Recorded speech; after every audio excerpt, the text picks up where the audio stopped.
You don't feel power when it arrives. You only feel it when someone explains it to you years later, and suddenly you realise, oh, that's why everything got busier. When Britain began its slow climb into global influence, ordinary people were not standing on hilltops watching the dawn of empire. They were stumbling out of bed, already late, wondering why the price of candles had gone up again. Empire didn't begin with flags, parades, announcements, or a booming narrator declaring, "Welcome to greatness." It began with smaller things, quieter shifts that slipped into daily life so gradually that if you'd blinked in 1650 and opened your eyes in 1750, you might have wondered who rearranged your entire society while you were looking away. Before we explore how ordinary life changed as Britain became a world power in the centuries after 1700, take a moment to like and subscribe, and tell me in the comments where you're listening from and what time of day you're joining this story of everyday lives shaped by empire. For most people, power expanding abroad felt less like destiny and more like background noise. The administration might have been negotiating treaties, chartering companies, building navies, and swapping islands like trading cards, but the average person was more concerned about not burning their porridge. Britain's global reach was becoming real, measurable, and lucrative, but for most of the population, it manifested as a faint hum beneath their everyday struggles. If anything, the first symptom of growing power was that life got more complicated, not more triumphant. You didn't get a medal, you got more paperwork. It's tempting to imagine early empire as a sweeping transformation, but it wasn't. It was incremental, what historians politely call gradual change, which is academic language for people didn't notice until it was too late to stop. Trade routes expanded, markets shifted, merchants became louder, and ships came and went with increasing regularity. But no single person woke up one morning and declared, "Today, Britain begins its ascent to global dominance." Instead, someone probably woke up and said, "Who keeps tracking mud into the house?" Because the town docks were busier, the streets more crowded, and goods were being carted around with spectacular disregard for your flaws. The first changes occurred in ports and coastal towns, places where international business brushed directly against local life. Dock workers saw new faces, new ships, and new demands. Merchants noticed markets widening. Sailors noticed they were spending more time at sea and less time making promises they wouldn't keep. Inland towns, however, felt changes like distant thunder, audible, undeniable, yet easy to ignore unless lightning struck your roof. The kingdom was becoming more connected to the world, but people were still far more connected to their chores, and of course the government insisted everything was perfectly normal. Revenue from overseas commerce trickled into national finances, which meant slightly better funded institutions and a bureaucracy that expanded like a yeast starter nobody meant to feed. New offices opened, new titles appeared, and new officials developed new ways to insist that you fill out forms correctly. You didn't see the empire grow, but you certainly saw the increase in regulations insisting you label your goods, count your goods, and occasionally pay for the privilege of having goods. Even socially, the shift was subtle. People heard more foreign names, more news from far-off places, and more rumours about events that sounded made up until someone checked a map. Travellers returning from abroad, once considered adventurous oddities, became slightly more common, offering stories that hovered somewhere between educational and questionable. But the ordinary Briton didn't yet think of empire as something that belonged to them. Empire was something happening over there, wherever there was, while life at home remained devoted to mastering the delicate balance between staying alive and staying employed. And that's precisely why empire crept in unnoticed. It didn't ask ordinary people to change their values. It asked them to continue what they were already doing, working hard, tolerating inconvenience, improvising solutions, and pretending to understand new rules that nobody fully explained. Britain grew powerful, not because daily life transformed, but because daily life kept going while the state quietly rearranged its ambitions. If anything, people felt the rise of empire the way they feel the passage of time, slowly, vaguely, and with the sudden realization that they're somehow older and busier without remembering agreeing to either. Markets grew bigger, towns grew louder, ships grew faster, and London grew absolutely unbearable. But no one framed these things as imperial milestones. They were just changes, the kind you complain about while adjusting to them anyway. The irony, of course, is that the greatest empire in modern history began as a series of unnoticed inconveniences. Streets grew more crowded, prices shifted, news got stranger, officials got nosier, and while elites discussed strategy and expansion, the average person simply tried to get to work on time. Because truly, you didn't wake up in an empire.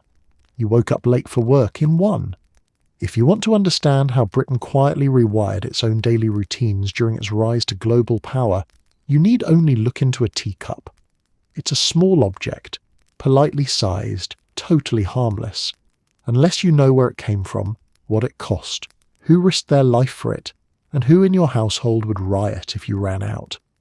Tea started as an exotic luxury, the kind of thing only wealthy eccentrics drank because they liked telling visitors they had refined tastes. But then something dangerous happened.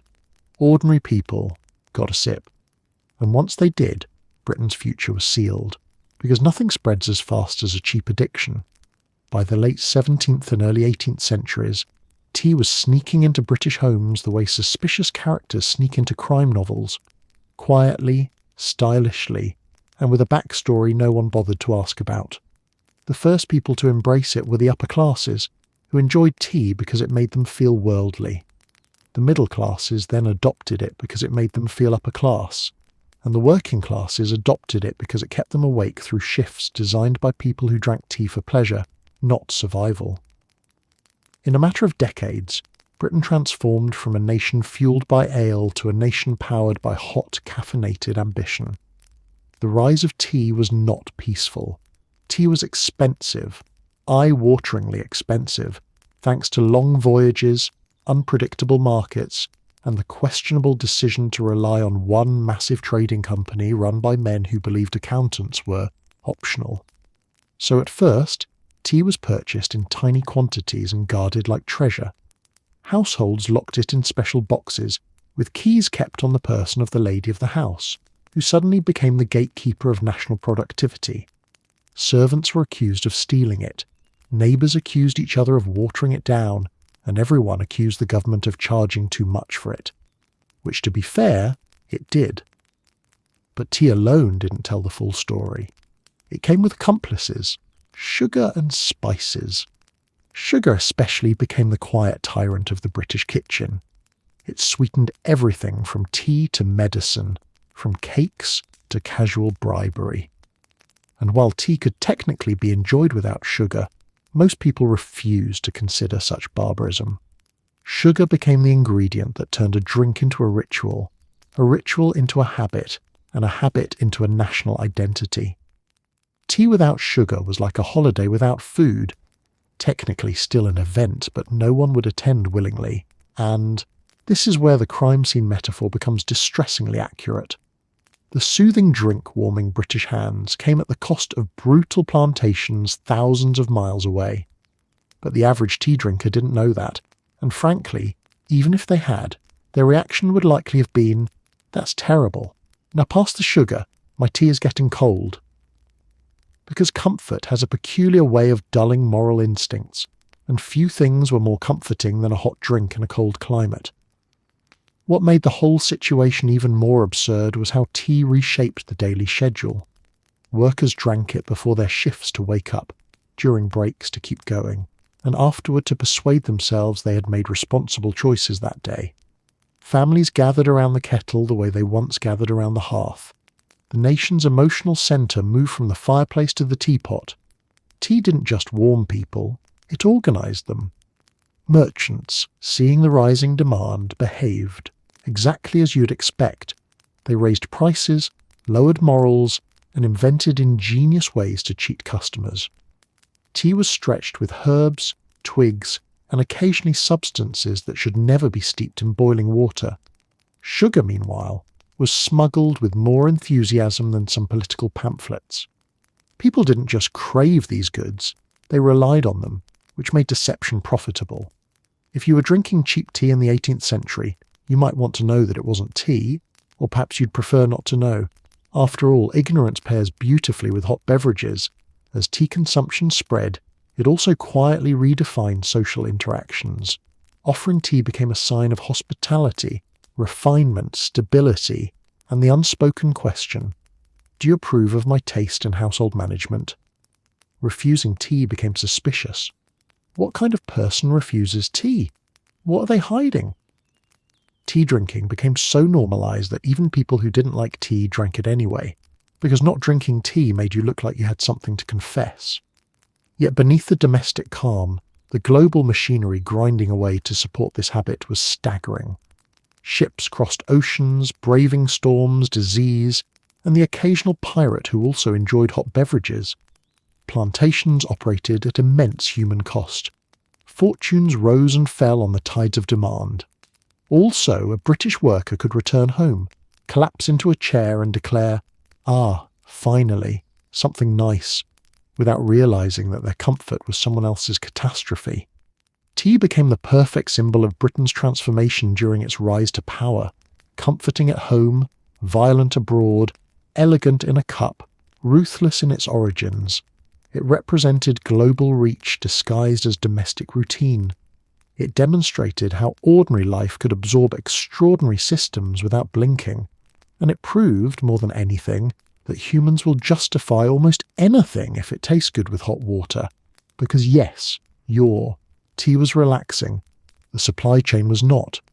If tea turned Britain into a caffeinated powerhouse, breakfast turned it into a global one. The morning meal, which had once been a predictable, unremarkable affair, became a silent testimony to Britain's expanding reach. Before empire, breakfast was simple. Bread if you had it, porridge if you could afford oats, maybe a scrap of something left over if the household wasn't actively starving. After empire, however, breakfast became complicated. Suddenly, ingredients originated from places the average Briton had never heard of, couldn't spell, and certainly couldn't locate on a map.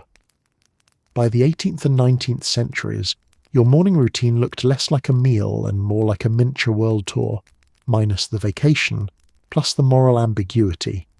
It didn't happen overnight. No one opened their eyes one morning to find their porridge replaced by a multinational buffet. The change drifted in slowly, beginning with ingredients that snuck into kitchens because they made familiar foods taste just a little better. Sugar stirred into oats, spices sprinkled into puddings, exotic fruits dried and preserved to survive long voyages. The more Britain reached outward, the more its people tasted inward. Breakfast became a weather forecast for global trade. Today's bowl of something sweet and warm meant last season's ships had arrived. But the truly transformative part wasn't the flavours, it was the expectations. Once sugar, spices and imported grains became available, people adjusted their standards. They wanted their breakfast to be not only edible but pleasant, and that was new, dangerously new. Comfort shifts culture faster than any law. A family that once tolerated bland porridge now frowned at it, as though expecting joy before noon was a natural human right. Suddenly breakfast wasn't just a necessity, it was an experience. And experiences, as Britain was learning, have supply chains. The biggest shift came from the expanding variety of ingredients. Molasses, cinnamon, nutmeg, dried citrus peel, rice, chocolate, and foreign grains all found their way onto British plates. Even the classic full English breakfast, which modern audiences imagine as ancient as Stonehenge, was actually a late invention shaped by global imports. Tomatoes, imported. Beans, imported. Tea or coffee served alongside, imported. Sugar-cured bacon, influenced by imported preservation techniques. In other words, everything on the plate except the complaint about waking up came from somewhere else. For the working classes, this shift was both a blessing and a trap. Imported ingredients introduced calories that were desperately needed for physically punishing jobs. A sweetened breakfast meant more energy, or at least the illusion of it. It didn't matter if the labourers understood the origins of their morning meal. What mattered was that it made the walk to work slightly less miserable.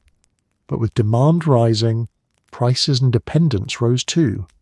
Households that once fed themselves from local sources were now tied to faraway markets. If a shipment was delayed, your breakfast didn't simply taste different, it disappeared. That's how you know you're part of an empire. You miss products you never agreed to depend on. Meanwhile, wealthier families used breakfast to showcase sophistication. Their tables became displays of imperial reach. A visitor could glance at a single meal and determine how worldly the household considered itself. Access to imported goods made hosts look refined. Ignoring them made you look like you were falling behind. Breakfast soon became a quiet competition, like social media, except no one could pretend they weren't participating. People discussed new foods the way modern people discuss new apps, with excitement, confusion, and a tiny bit of judgment. Of course, the darker side of all this abundance remained invisible to most diners. Dishes that appeared innocent, sweet rolls, spiced oats, morning chocolate, carried the weight of plantations, maritime risks, and the exploitation of people who would never taste the foods they produced. Breakfast looked wholesome, but simplicity in the bowl hid complexity in the world. You were not just eating, you were consuming the consequences of global extraction, one pleasant bite at a time. But the genius of breakfast is that it disguises everything under warmth, familiarity, and the insistence that you deserve something nice. It's hard to interrogate your moral relationship to empire when you're half awake and hungry. No one debates geopolitical ethics with a spoon halfway to their mouth. Morning meals became safe spaces, except they weren't. They were evidence. And yet, for all this, breakfast felt deeply personal. It was the one meal everyone shared regardless of class. The wealthy curated it, the middle classes upgraded it, and the poor depended on it. It was the empire's most democratic product. Different qualities, different ingredients, but the same underlying structure of imported comfort. Just as tea reorganized social rituals, breakfast reorganized expectations of pleasure. Work was hard, wages were low, and mornings were cold. Breakfast stepped in as the negotiator between reality and hope. Still, every bite connected ordinary people to a global system they never chose to enter. Britain's expanding influence filled stomachs, sweetened mornings, brightened flavours, and complicated consciences. Breakfast didn't announce empire, it absorbed it, slowly, quietly, irresistibly. Because in the end, breakfast didn't fuel you, it quietly implicated you. Before Britain became a world power, shopping was a modest affair. You went to a market stall, bought what the stallkeeper had, and went home hoping nothing spoiled before you reached the door. Choice was not part of the experience. You got whatever was available and you were grateful it existed. But, as Britain's imperial reach expanded, shops transformed from simple suppliers of necessities into miniature museums of global extraction. A typical shopping trip began innocently enough. I'm just getting soap, and ended with you carrying ingredients, fabrics, and fragrances sourced from so many continents that your receipt could qualify as a geography exam. The earliest signs of this transformation appeared in port cities, where merchants began stocking items that seemed almost suspiciously luxurious for everyday use. Suddenly the apothecary had spices that previously only existed in stories. The cloth seller offered textiles dyed in colours that local plants had never produced. The general store, once a place to buy rope, candles, and mild disappointment, now displayed goods that sparkled, smelled, or shimmered like they were auditioning to be admired. People bought them not because they needed them, but because these items hinted at an exciting world beyond Britain's muddy roads. This influx of goods changed not only what people bought, but how they thought about buying. Shopping became less about survival and more about browsing. The act of looking itself became pleasurable. Windows filled with goods from faraway places became invitations to imagine a life grander than the one you were definitely, absolutely, still stuck in. A customer might enter with a simple intention, like purchasing a bar of soap, only to encounter an avalanche of options. Soaps scented with lavender from France, citrus from the Mediterranean, sandalwood from India.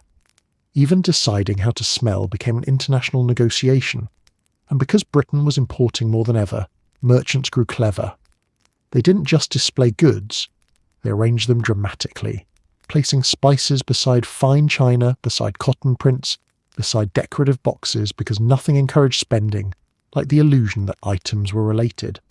To the untrained shopper, everything seemed essential. Why not buy cinnamon while buying fabric? Why not grab a bit of silk ribbon too?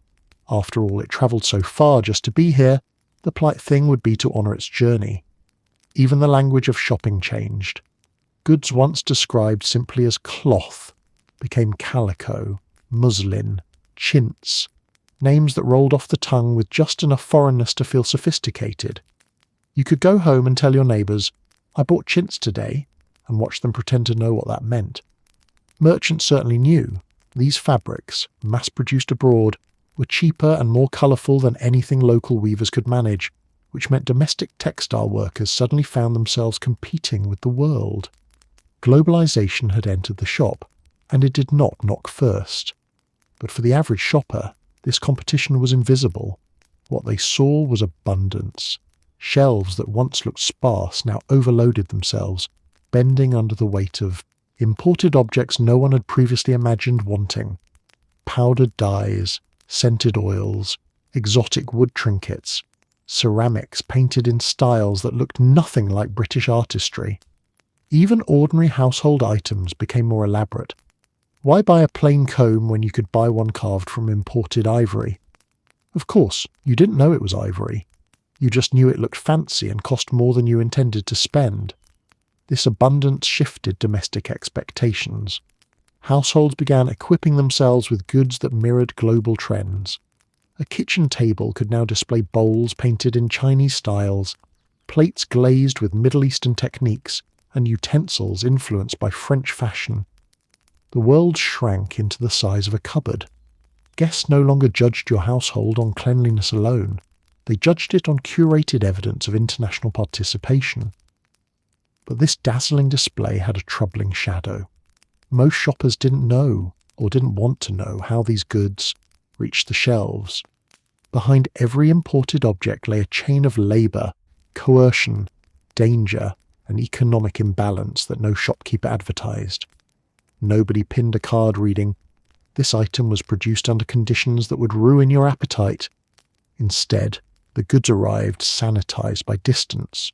They sat on counters, sparkling with temptation, their origins politely erased.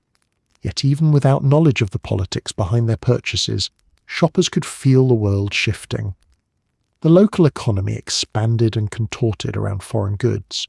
Prices fluctuated depending on wars, weather in colonies, decisions of charter companies, and the unpredictable luck of ships crossing the globe. The average person began tracking prices like a stockbroker, without realizing they were now participating in global markets.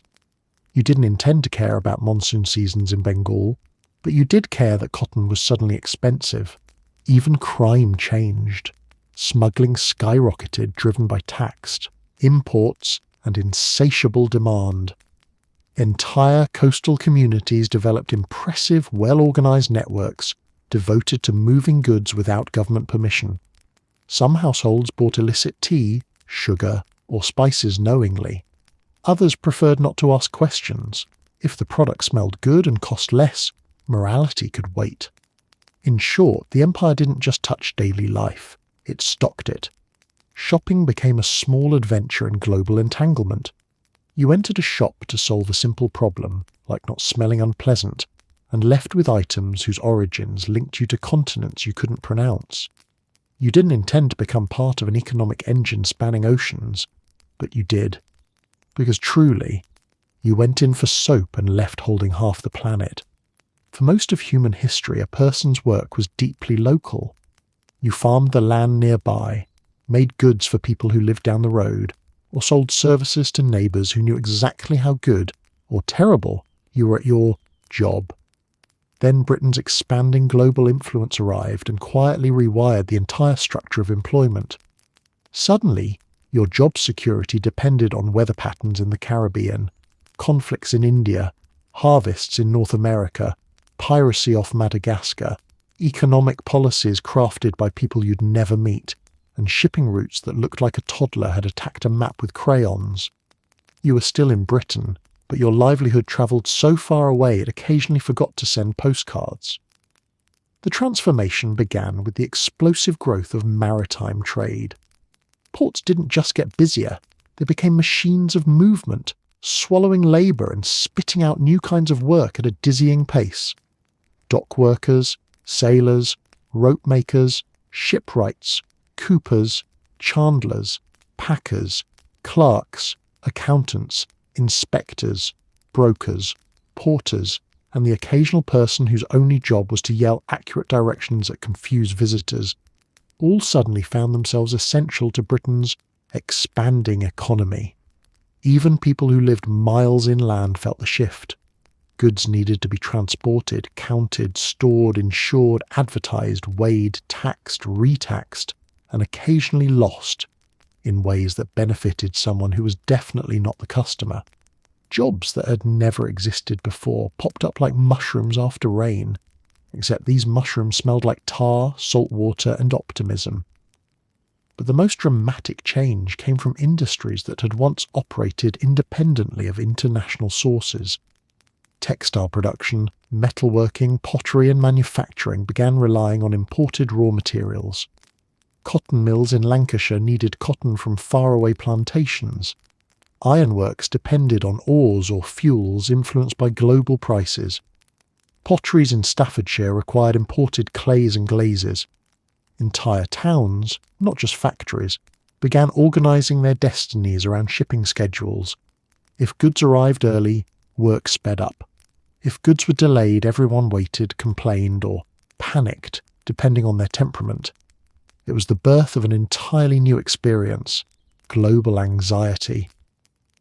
This created a peculiar phenomenon. Countless people whose feet had never left British soil were now tied to places they couldn't find on a map.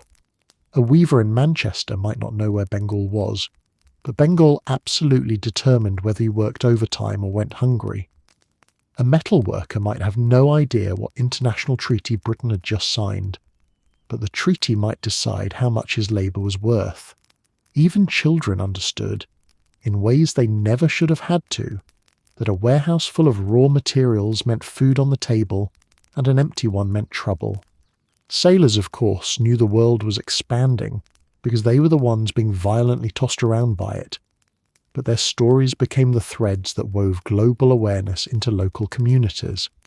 When a sailor returned home, exhausted, sunburned, possibly missing teeth, he brought tales of distant lands, strange markets, and the very real dangers of transporting goods across oceans. These stories filtered into taverns, households, and workplaces, creating the sense that Britain's prosperity depended on more than local effort. It depended on everywhere. Even people who distrusted sailors, and there were many, learned to pay attention. A rumour about trouble in a colony could ripple into factories 200 miles away. Merchants, meanwhile, became the unlikely celebrities of this new economic order. They weren't heroic or glamorous, but they understood the maps everyone else now relied on. They tracked global markets the way others tracked local gossip. They knew which crops had failed, which ports were blockaded, where insurance rates had spiked, and which regions were currently being opened for trade, a phrase that usually meant someone somewhere was about to have a terrible decade. Merchants didn't just make money, they shaped the rhythm of work across Britain. When they thrived, jobs multiplied. When they panicked, everyone suffered. This interconnectedness seeped into the culture of labour. Workers began timing their tasks around ship arrivals. Managers monitored global news like fortune-tellers reading omens. Entire communities watched the horizon, not for sunsets, but for ships hauling the resources that determined whether the week would go smoothly or collapse spectacularly. To live in Britain during its rise to power was to participate in a global economic experiment whether you wanted to or not. You didn't vote for globalization. Globalization just took your job by the hand and said, We're going on a trip. The irony was that most people didn't feel more worldly because of this shift. They felt more burdened. When your livelihood depends on global supply chains, you don't become cosmopolitan, you become stressed.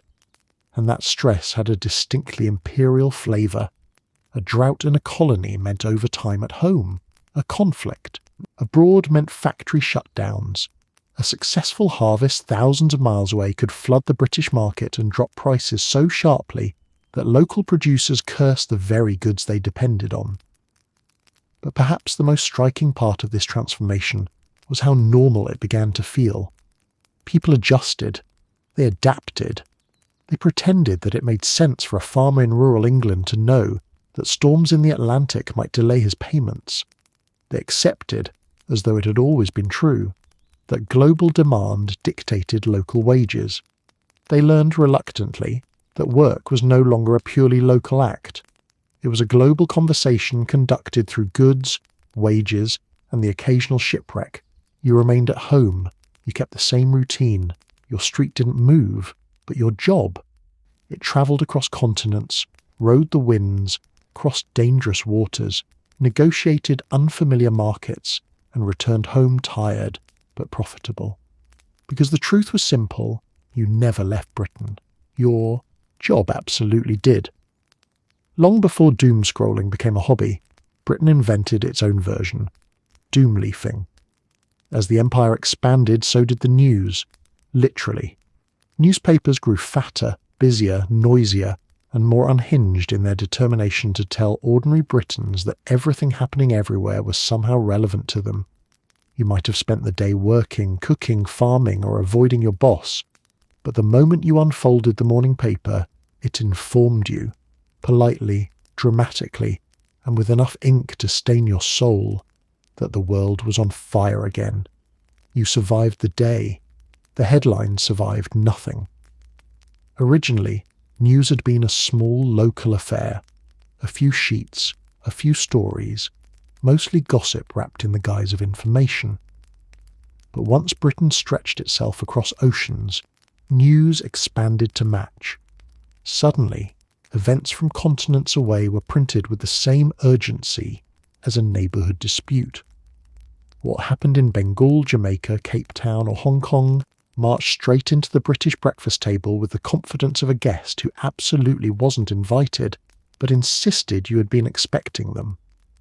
A typical newspaper began its metamorphosis in the late 17th century, when trade transformed news into a commodity and literacy began to rise. People wanted to know what was happening beyond their villages, mostly to brag that they were the sort of people who knew things. But as imperial ambitions widened, newspapers became something else entirely, a running commentary on global drama, written with the emotional stability of a caffeinated pigeon. These papers were loud, not in volume, but in tone. Headlines screamed, columns lectured, editorials moralized. Reports warned that somewhere something had gone terribly wrong, and Britain, in its infinite sense of responsibility, or nosiness, would probably need to intervene. Every story seemed designed to make readers sit up straighter, stare at their teacup and whisper, "Oh no, not again." The further the empire expanded, the further the news reached. An ordinary Briton who had never travelled beyond their nearest market town suddenly became an expert, enthusiastic or reluctant, on the political tensions of distant places. Whether they understood these tensions was irrelevant. The newspapers assured them they did. Complex regional conflicts were reduced to a few sentences and a confident headline, a tradition that unfortunately remains with us. But along with knowledge came something new, anxiety. Imperial news introduced a sense of constant hovering tension. Something might be happening somewhere, and if it was, newspapers promised to keep you worried about it.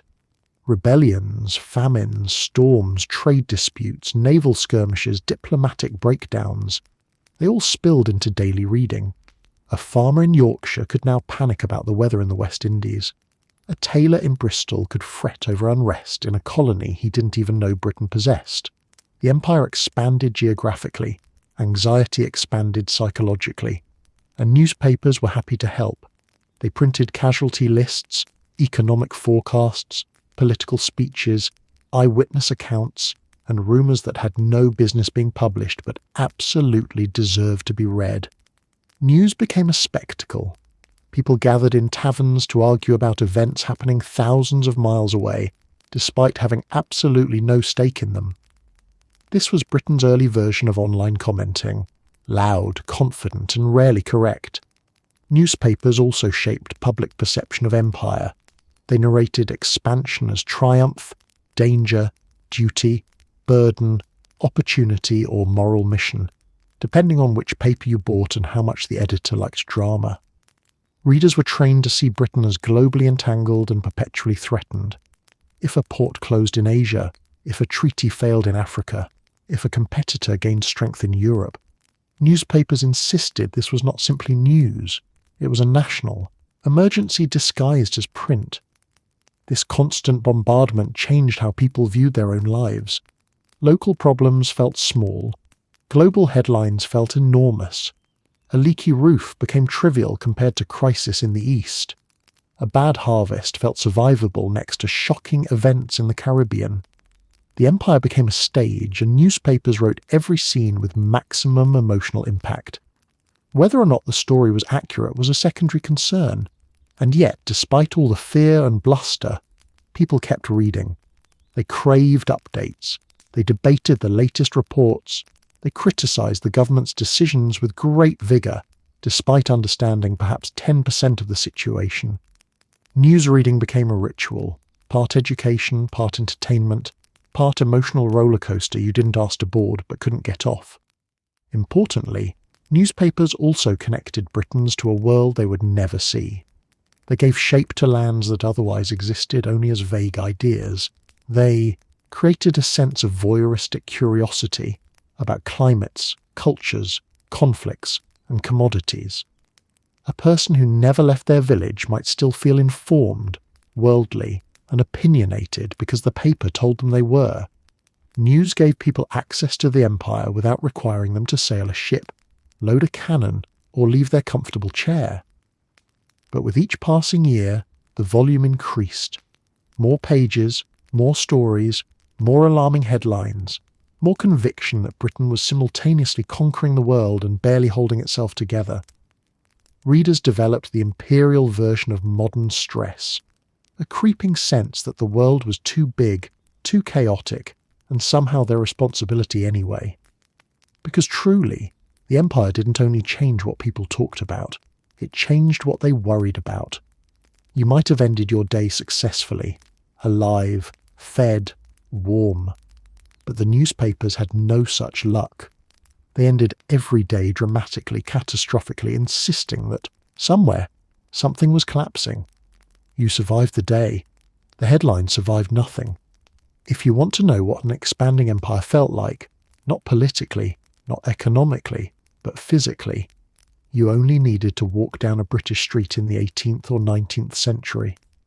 Overnight, or so it seemed, the familiar lanes where people trudged to work, gossiped outside their doors, or shouted at passing livestock began to look different.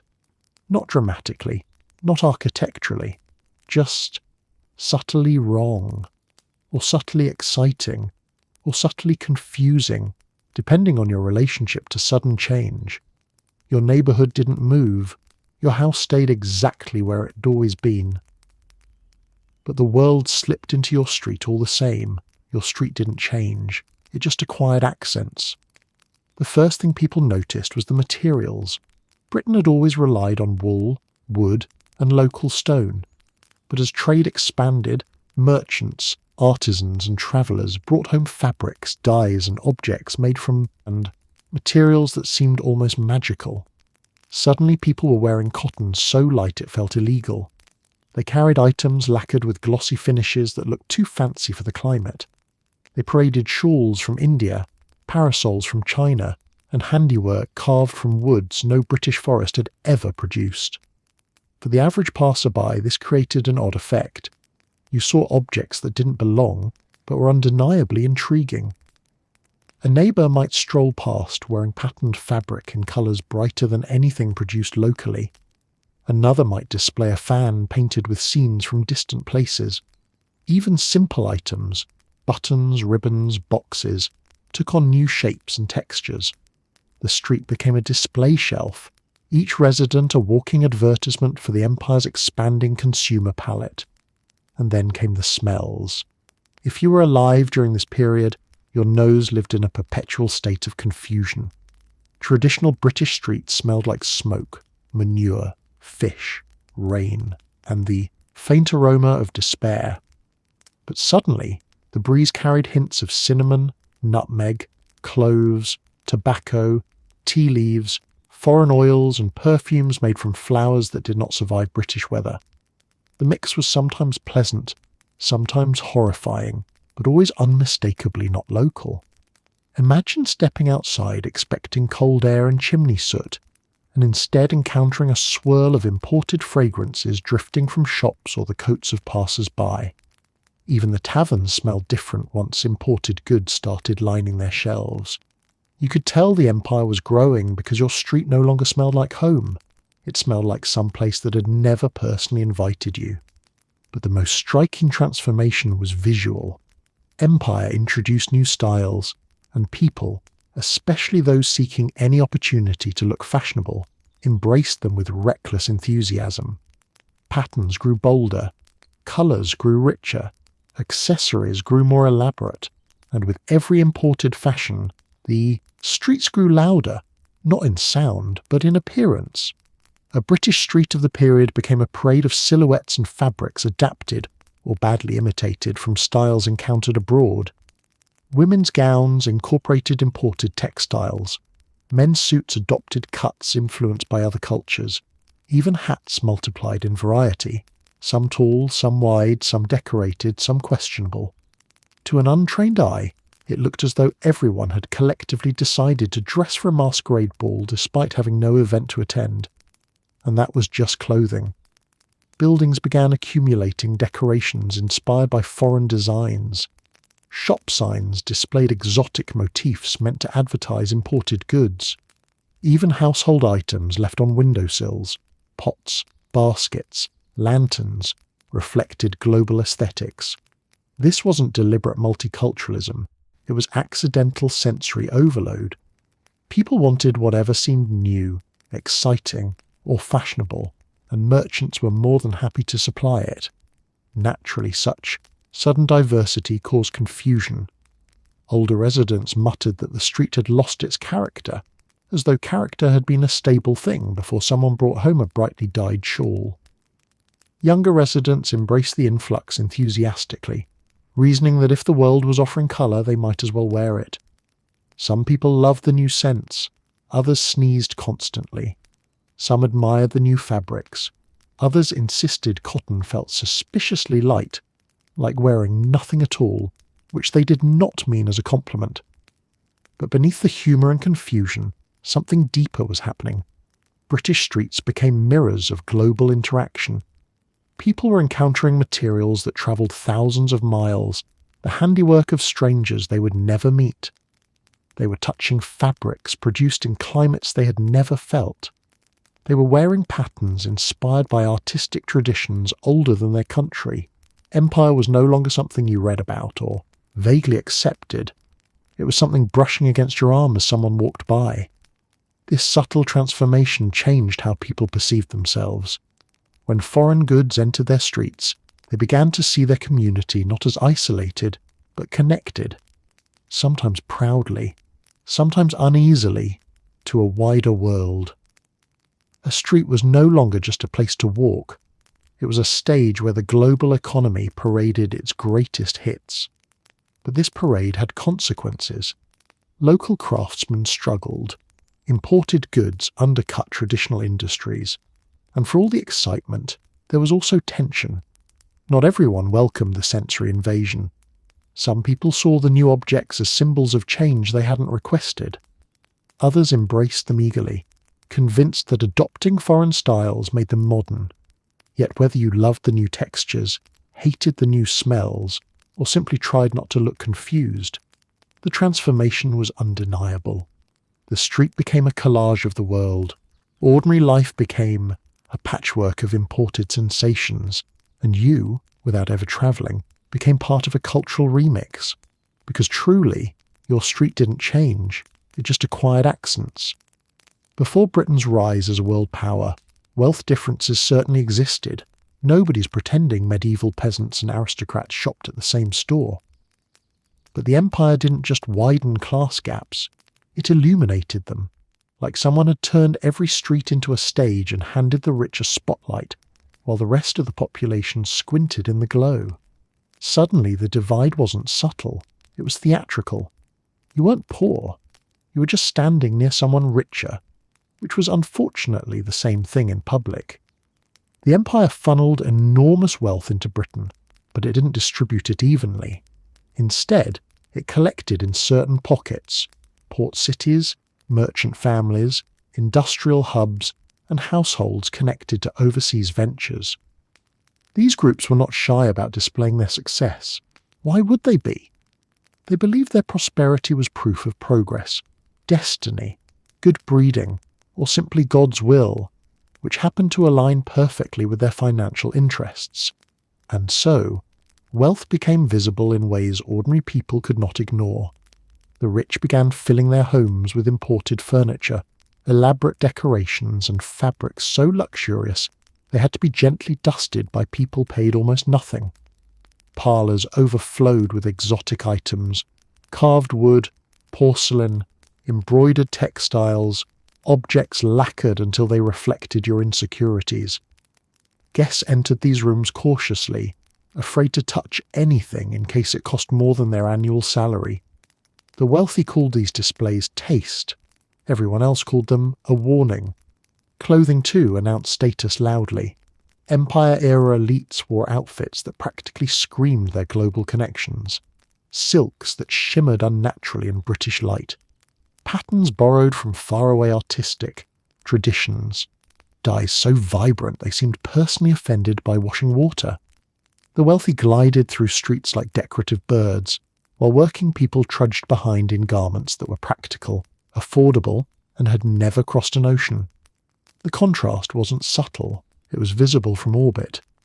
But the most striking change wasn't in what the wealthy owned, it was in how casually they owned it. They behaved as though their lives were perfectly normal, and everyone else was simply having a terrible decade. They hosted dinners where imported foods appeared with the same casualness as bread. They furnished guest rooms with items more expensive than the houses many guests came from. They talked about investments and trade routes as though this were common knowledge, leaving listeners nodding politely while silently thinking, "I just wanted a cup of tea, not an economics lesson." Meanwhile, the working and lower middle classes found themselves navigating a new landscape of comparison. Empire wealth didn't just accumulate at the top, it trickled downward in ways that created awkward social contradictions. You might own a single imported item, a cotton handkerchief, a printed plate, a small decorative box. But this didn't elevate your status. Instead, it reminded you of the life you didn't have. It was like owning one puzzle piece of a picture you could never complete. And living near the wealthy became a uniquely humbling experience. Streets in prosperous areas transformed dramatically. Houses grew larger, gardens more elaborate, fences taller, not to protect the owners, but to remind passers-by where they didn't belong. Even the sounds changed. Instead of the normal noise of daily labour, hammering, market calls, footsteps, you heard carriages, music, and the rustle of expensive fabrics. The wealthy weren't just richer, they were louder about it. The empire also created new classes altogether. Merchant elites, enriched by overseas trade, climbed the social ladder so quickly they gave the old aristocracy whiplash. These new rich families often spent aggressively to prove they belonged. They built mansions, they bought imported decor, they threw parties large enough to cause measurable airflow changes. Their wealth wasn't quiet. It was a performance, a declaration that they had arrived. But this visibility had consequences. The more wealth clustered at the top, the more the working classes noticed the distance between what they produced and what they could afford. People who handled imported goods in warehouses could never dream of owning them. Workers who contributed to national wealth saw little of it. Domestic servants literally polished their employer's wealth while struggling to replace their own worn-out shoes.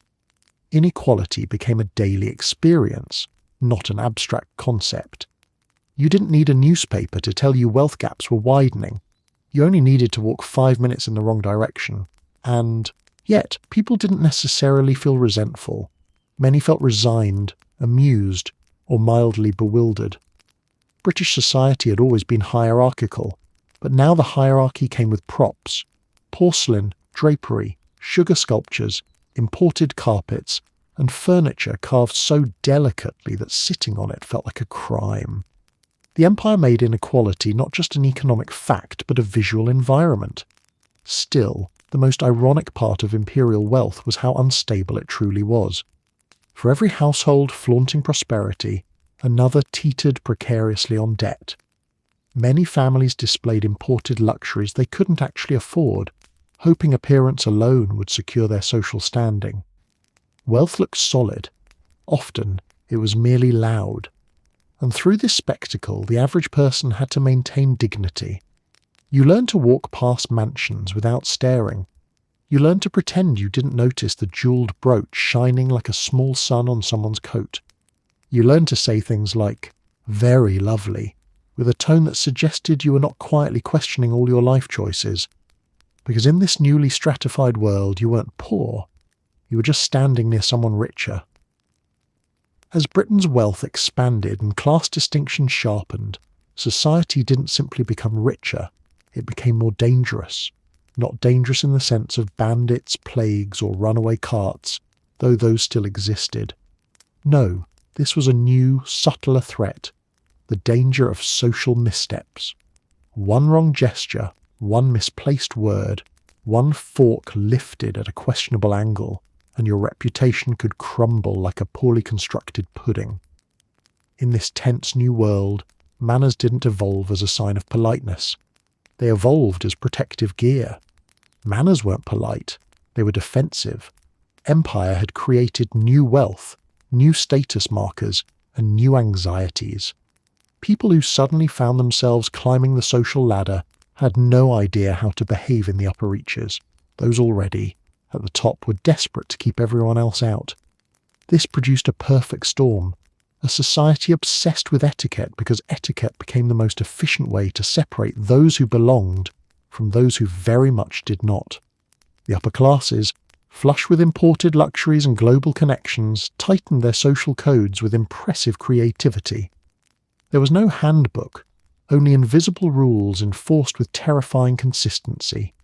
If you were invited to a gathering, you entered a battlefield disguised as a drawing room. Every gesture was observed, every word was evaluated. The way you sat, stood, spoke, greeted, and sipped your tea communicated a biography's worth of information. One small miscalculation could demote you socially faster than bankruptcy. Even greeting rituals grew elaborate. A handshake could be too firm, too soft, too familiar, too eager, too confident, or, worst of all, too natural. Bows had to be the correct angle. Too shallow, and you were arrogant. Too deep, and you looked desperate. Elite politeness operated like a secret language, except everyone pretended it was obvious. People spent more time worrying about how to say something than what they were saying. Manners weren't about clarity, they were about not being devoured. But the real psychological pressure came from the fact that etiquette was always changing. What was proper last year was gauche today. What was refined this season was laughable next season. Entire households lived in a constant state of etiquette alert, terrified that someone somewhere had changed the rules without telling them. Families hired tutors, governesses, or etiquette manuals so dense they could be used as construction material. Upper-class children learned that survival meant mastering not only their studies, but their posture, their expressions, the speed of their movements, and even how long they were allowed to hold eye contact. This cultural tightening wasn't confined to the elite. The middle classes, eager to emulate their social superiors, adopted the same politeness rituals, often with even greater intensity.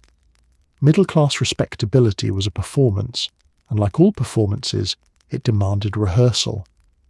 Dinner became a place to practice correct behaviour. Children were trained to sit silently for long, punishing stretches until they demonstrated proper manners. Hospitality became a ritual of anxious correctness, where the slightest error, placing a spoon in the wrong spot, mispronouncing a guest's name, felt like a mortal sin. All the while, etiquette served its true purpose. It sorted people. If you didn't know the rules, you were dismissed. If you misused them, you were judged. If you followed them too earnestly, people laughed behind your back. Politeness wasn't a way to make guests comfortable. It was a filter that kept certain people uncomfortable enough to leave voluntarily. Yet there was something oddly theatrical about the whole system. A polite conversation could be an argument disguised as compliments. A compliment could be an insult, and an insult could be a compliment, depending on tone, timing, expression, and the general emotional climate of the room. You needed social literacy bordering on telepathy just to navigate a tea visit. And tea visits, oh, the terror. You were expected to hold the cup just so, sip quietly, speak gently, and avoid spilling anything at all costs. One spill did not indicate clumsiness. It indicated moral unfitness. Some guests held their teacups with such tension that you wondered whether they were performing etiquette or wrestling it. The strangest part, people loved this system, or at least they said they did. For many, etiquette offered structure in a rapidly changing world. Industrialization transformed work. Empire transformed identity. Cities transformed daily life. But manners? Manners remained the one thing people could control. And if control came wrapped in anxiety, well, that was practically a British tradition. But beneath the elegance and absurdity lay a truth. Etiquette was a kind of armour. The more chaotic Britain became, economically, politically, globally, the more people clung to small rituals that made them feel composed. A napkin folded correctly could restore a sense of order. A well-executed bow could reaffirm stability. Politeness was a coping mechanism disguised as culture. And yet, no matter how many rules people learned, they knew deep down that the world outside the drawing room was far less concerned with etiquette and far more concerned with survival. But inside those rooms, politeness became a shield against judgment, against scandal, against social exile. It was a fragile protection, but protection nonetheless. In a society transformed by empire, where wealth grew louder, class lines hardened, and appearances mattered more than ever, etiquette became the last, thinnest line between acceptance and humiliation, because, ultimately, manners weren't polite. They were defensive. Clothing has always been a kind of language, one that people read before they bother listening to your voice. But when Britain became a world power, clothing stopped being merely expressive. It became deceptive. Outfits no longer revealed who you were. They revealed what you wanted others to believe. Fabric, once local and familiar, turned global and suggestive. Colours told stories their wearers had never heard. Patterns carried histories their owners didn't know. And status, real, imagined, or aggressively faked, became something you could drape across your shoulders like a borrowed personality. In this new world of empire-influenced fashion, appearances lied constantly and with impeccable tailoring. You looked powerful. Your clothes did the travelling. The shift began with imported textiles, cotton so soft it felt like cheating, calicos and muslins printed with vibrant designs, silks shimmering in a spectrum British. Weather didn't deserve. Empire transformed the raw material of clothing. Instead of rough wool or coarse linen, people suddenly had access to fabrics that had crossed oceans, endured storms, passed through the hands of workers thousands of miles away, and finally arrived in Britain eager to dazzle. Clothes made from these fabrics weren't just comfortable, they were statements. A cotton dress hinted at connections to distant plantations. A silk waistcoat suggested access to wealth and taste. Even the dyes, deep blues, bright reds, delicate yellows, were signs of technologies and trade networks most people couldn't imagine. Wearing these colours was like wearing a map without understanding geography. This created an unusual situation. Clothes became more worldly than the people wearing them. A man in a richly patterned jacket might have never left his county, but his clothing had travelled further than many ships. A woman in silk might have no knowledge of China, but her wardrobe whispered stories of it anyway. The empire lived in their closets, even if it never lived in their minds. And fashion, being fashion, didn't stop at materials. Design shifted, silhouettes changed, and styles blended foreign influences with domestic innovation. Empire didn't just supply the fabrics, it supplied the fantasies. British elites developed a taste for aesthetics inspired by India, China, the Middle East, and the Americas. Exotic patterns appeared everywhere, often stripped of meaning but overflowing with prestige. You didn't need to understand the symbolism embroidered on your robe. You only needed others to admire it. But this new fashion ecosystem also created an elaborate system of visual lies. A wealthy merchant could dress like an aristocrat and almost pass, if people didn't ask too many questions. A middling clerk could save up for one spectacular outfit and spend the next year being treated slightly better than he deserved. A servant borrowing her, mistress's shawl became momentarily unrecognisable. Clothing reshaped identities, blurred boundaries, and tricked observers.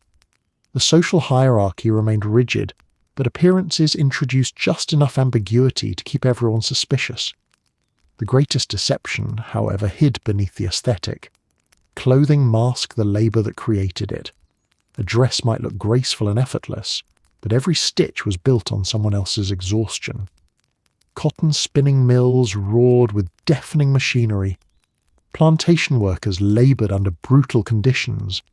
Dyers inhaled fumes for wages that never matched the price of the garments they coloured.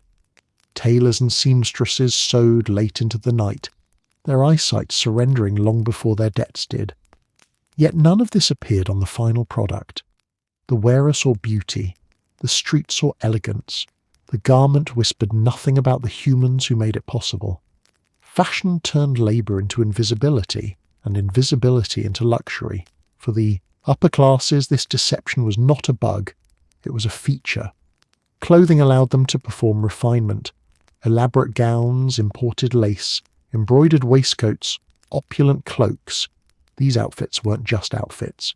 They were armour against scrutiny. You couldn't question the moral foundations of someone's wealth when you were too busy admiring how well it draped. Meanwhile, the middle classes weaponized fashion differently. They used clothing to pretend up, to signal aspiration. Nothing said social climber quite like a person dressed half a class above their income. People meticulously copied elite fashion, but with cheaper fabrics, fewer embellishments, or desperate tailoring shortcuts. From a distance, you might mistake them for someone important. Up close, you realised their buttons were pretending harder than they were. For working people, clothing told a different set of lies. Sunday best, a cherished outfit worn only on important days, became a way to temporarily step outside one's economic reality. A labourer in neatly pressed garments could pass, however briefly, as someone with easier circumstances. The moment the clothes came off, reality returned. But for that one window of time, clothing offered a fantasy of dignity unburdened by toil. Yet fashion's most mischievous transformation was how it changed social interactions. Clothing dictated who received respect, who received suspicion, and who received immediate judgment. A poorly dressed person might be ignored. An overdressed person might be laughed at.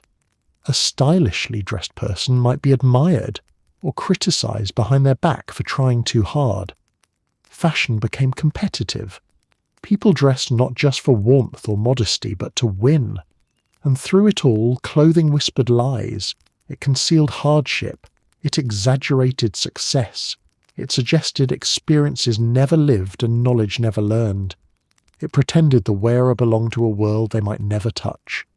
Empire had infiltrated wardrobes, and wardrobes, in turn, rewrote society's visual language.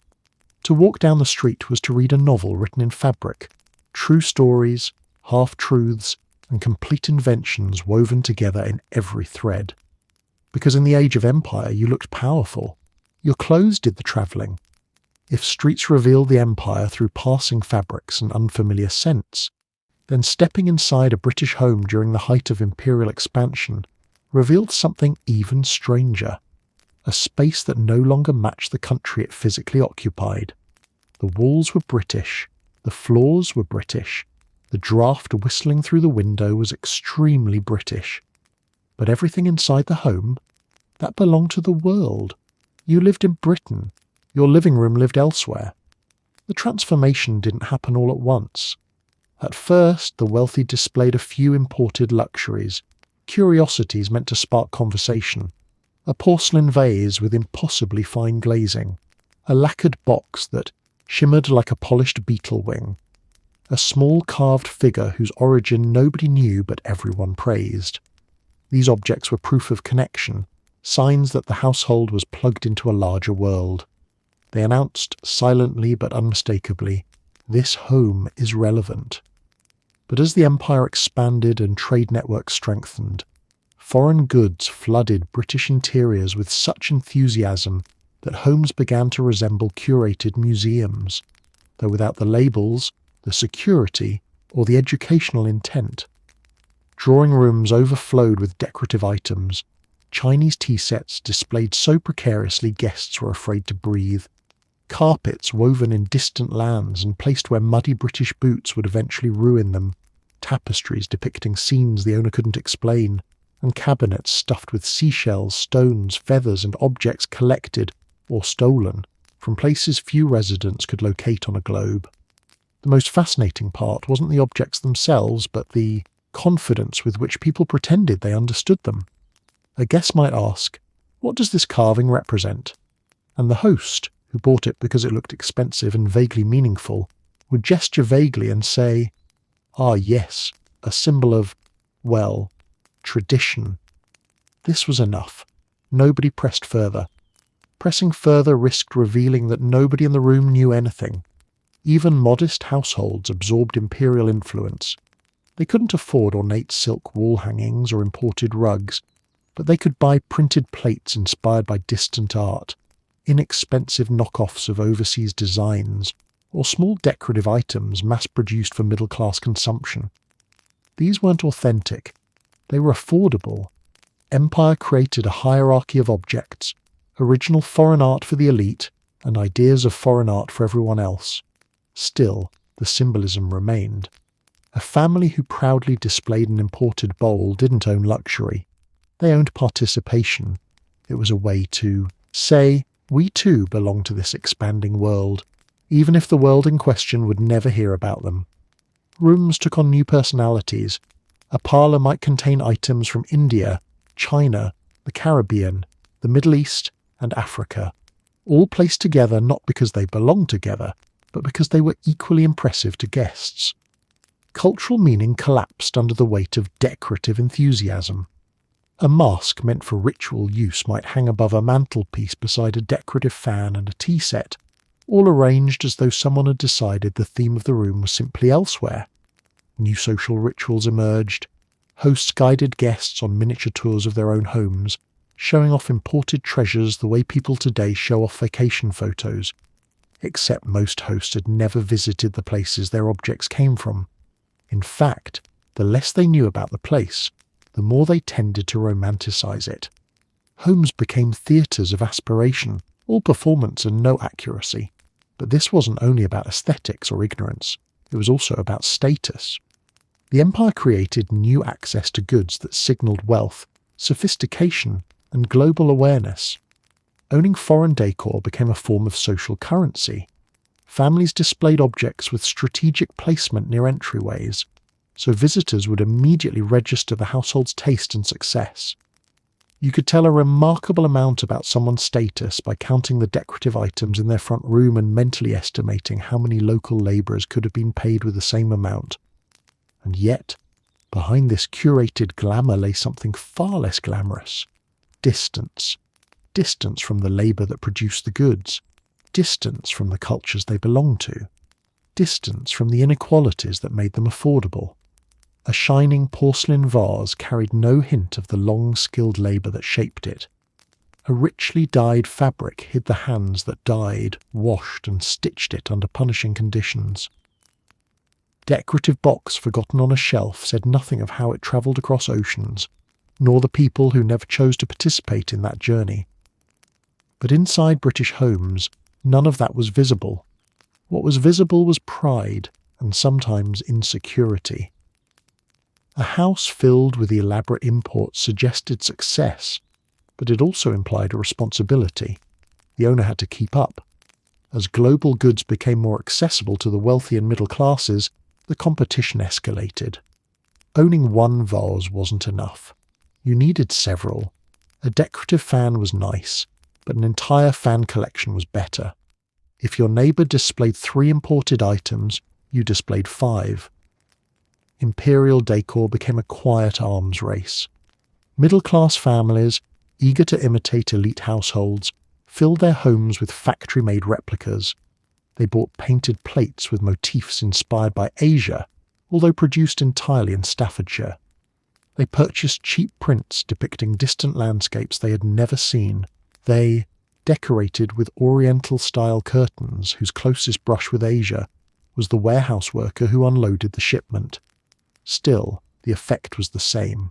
British interiors became global collages. A person stepping inside a home encountered more of the world than they might ever see firsthand. A child growing up in such a home would assume the world had always been this close, this visible, this available. Empire didn't just shape Britain's streets, it shaped the psychological geography of its households, and sometimes the result was wonderfully absurd. A British family might sit around a table drinking tea from a Chinese-inspired set, eating food prepared with ingredients from the Caribbean, wearing cotton imported from India, while beneath their feet lay a rug woven halfway around the globe. Without leaving the room, they were surrounded by the world, and yet they often didn't recognise it. Because truly, you lived in Britain. Your living room lived elsewhere.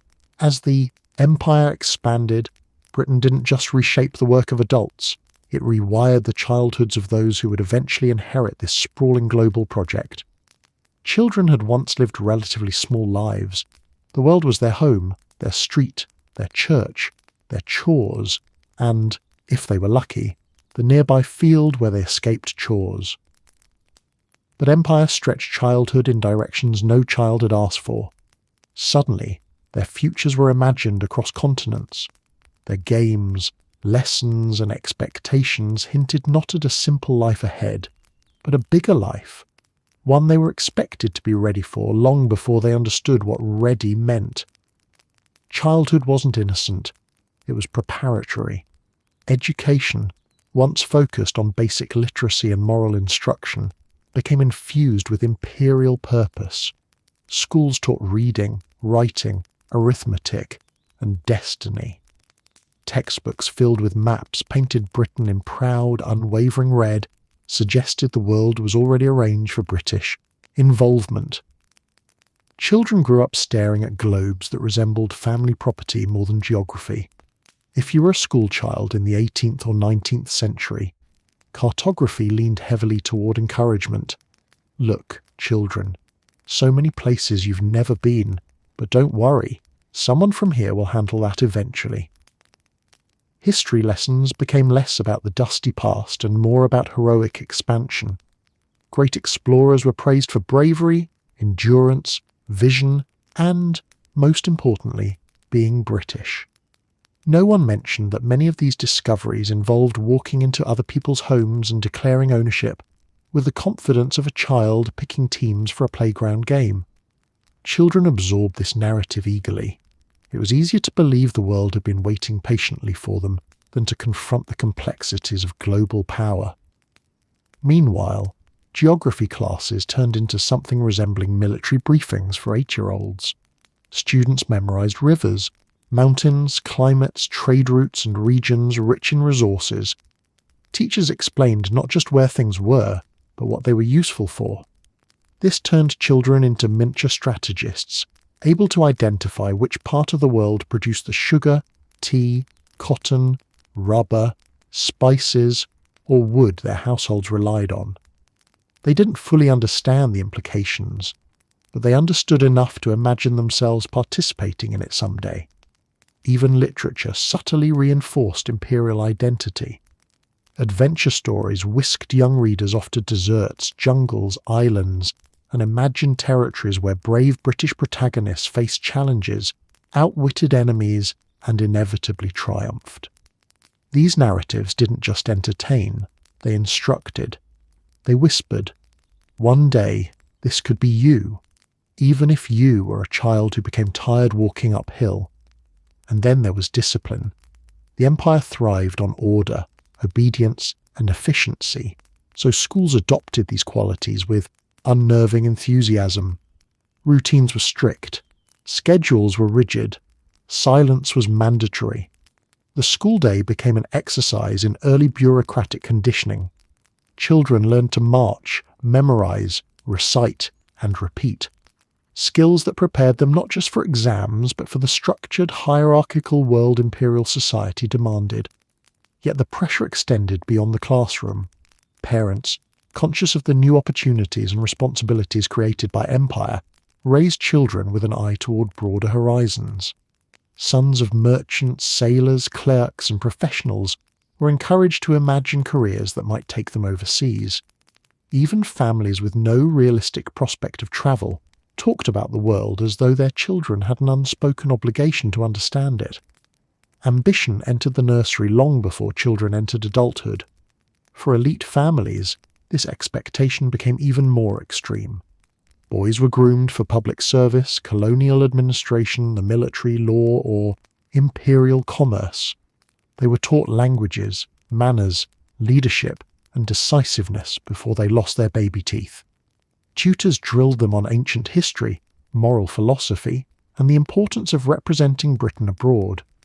Elite childhood resembled a lifelong audition for roles the Empire hadn't yet created. Girls, though excluded from formal imperial professions, were also shaped by its demands. They were raised to support global households, manage imported goods, maintain appearances, and uphold social codes that reflected Britain's position in the world. Their education prepared them to be symbols of stability and refinement, roles considered essential, if not openly acknowledged in imperial society. Even their toys reflected this. Dollhouses with imported designs, miniature tea sets replicating global trade, picture books showing scenes from empire. Girls were taught early that their future influence, though domestic, was part of a much larger system, and outside of school and home, the world itself pressed in. Newspapers filled with global events sat on tables, imported goods filled kitchens, foreign names circulated in conversations. The empire was impossible for children to ignore. It wasn't something distant or theoretical. It was baked into daily life. A child didn't need to travel to feel connected. The world arrived uninvited in everything they touched. This immersion created a unique kind of childhood imagination, the fantasy of expansion. Children played games where kingdoms were conquered, ships sailed, flags planted, and natives, imagined with limited accuracy and unlimited confidence, were encountered. The playground became a small-scale rehearsal for imperial narratives. Most children didn't understand the realities behind these stories, but they understood the script. Yet for all the pressure and programming, childhood remained childhood, confused, chaotic, hopeful, and occasionally rebellious. Some children absorbed the imperial training eagerly. Others ignored it in favour of climbing trees and dismantling pocket watches. Still, the overarching trend remained. Kids were raised with an awareness that their adult lives might unfold on a stage far larger than their street, their town, or their island. The empire shrank the world for adults by bringing distant goods, news, and influences into daily life. But for children, it did something different. It expanded their world, not physically, but imaginatively. It taught them to see the planet not as an overwhelming unknown, but as a place Britain expected them to help shape. Childhood had once been a small, local chapter of life. Under Empire, it became a prologue to a global narrative. Because ultimately, childhood wasn't innocent. It was preparatory. When Britain's empire began stretching across oceans, factories and workshops back home stretched something else, the workday. Not gently, not politely, and certainly not in a way that involved higher wages. No, work expanded the way a two-full loaf expands in the oven, alarmingly, unevenly, and with a suspicious smell of impending collapse. Industrialization had already begun reshaping labour, but empire poured fuel on the furnace. Suddenly global demand wasn't a gentle request. It was a relentless, hungry force that devoured hours, energy, and entire lifetimes. The empire expanded. Your break did not. Factories didn't sleep. They barely blinked. Once Britain became the world's supplier of textiles, hardware, machines, and manufactured goods, production had to accelerate. Overseas markets wanted more cotton, more tools, more metal goods, more printed fabrics, more everything. And the factory owners, ever responsive to opportunity and allergic to restraint, did exactly what you think they did. They increased output by increasing work, not efficiency first, not safety, not comfort, work. For ordinary labourers, this meant the day didn't just feel longer, it became an endurance test. Dawn shifted from beginning of the day to start of the shift, and dusk stopped being a sign to rest, and became the moment the overseer finally lets you out. If you worked in a mill, you endured the rhythmic thunder of machines built to move faster than your nerves could handle. If you worked in an ironworks, you laboured beside molten metal that glowed like the sun and judged you harshly if you hesitated. If you worked in warehouses, your day was a cycle of lifting, stacking, hauling, and trying not to collapse in front of someone important. And for all this extra labour, workers got the same wages, sometimes less, thanks to efficiency improvements that suspiciously resembled pay cuts wearing fancy terminology. Empire increased demand. Industrialists increased expectations. Bodies bore the consequences.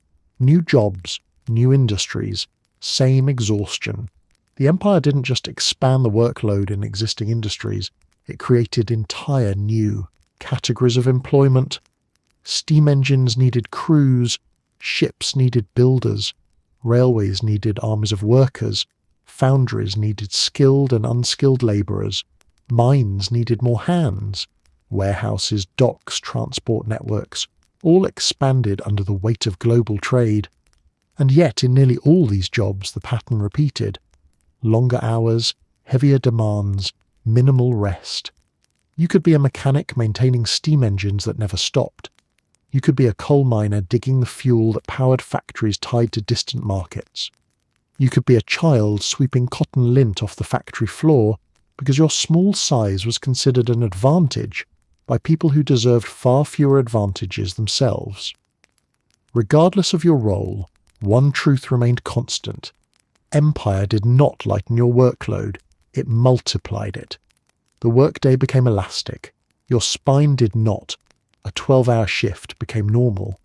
14 wasn't surprising. 16 was considered dedicated. Time off became a theoretical concept discussed wistfully, like unicorns or fair taxation. Sundays were the only broadly protected day of rest, and even that protection strained under industrial pressure. And if there was work to be done, breaks were not invitations, they were interruptions, short ones. A meal break might last 10 minutes, 14 if the overseer sneezed. No one romanticised lunch. Lunch was not a moment of peace, it was a tactical refuelling. Workers shovelled food into their mouths the way factories shovelled coal into furnaces. The empire may have gifted Britain global influence, but it gifted British workers something else entirely, the grim understanding that the world expected them to keep up. Safety. That's adorable. Safety regulations were to industrial Britain what dessert is to Victorian medicine, hypothetical, unnecessary, and rarely seen in the wild. Machines moved too fast. Floors remained slippery. Air quality made your lungs lodge formal complaints. Children operated dangerous equipment because employers valued nimble fingers, which is corporate language for "we don't want to pay adults." Every factory had its own soundtrack, clattering gears, hissing steam, and the occasional scream of someone who forgot that the machine was always winning. And if you were injured, you didn't receive compensation, you received unemployment. Productivity became a moral value. Empire created a strange cultural shift. Working more became a sign of virtue. Idleness was condemned. Exhaustion was suspicion. Productivity was patriotic. A tired worker was not a failed worker. They were a British worker. The idea that the nation's greatness depended on labourers grinding themselves down became oddly normalised. Industrialists portrayed long hours as necessary sacrifices. Newspapers praised the industrious spirit. Moralists lectured the poor about working harder, even while the poor were working more hours than anyone lecturing them. But the pressure wasn't only physical, it was psychological. For many workers, the scariest part of industrial labour wasn't exhaustion, it was precarity. With so much global demand, factories had enormous power. If you didn't meet expectations, someone else would. If you complained, someone else wouldn't. If you quit, the factory barely noticed your absence, unless you operated a machine important enough to cause delays, in which case you were replaced with alarming speed. Empire strengthened Britain's economy, yes, but it weakened individual bargaining power. Workers learned the difficult truth that being replaceable was a global condition now. Rest became rebellion. In this environment, stillness felt radical. A quiet moment felt luxurious.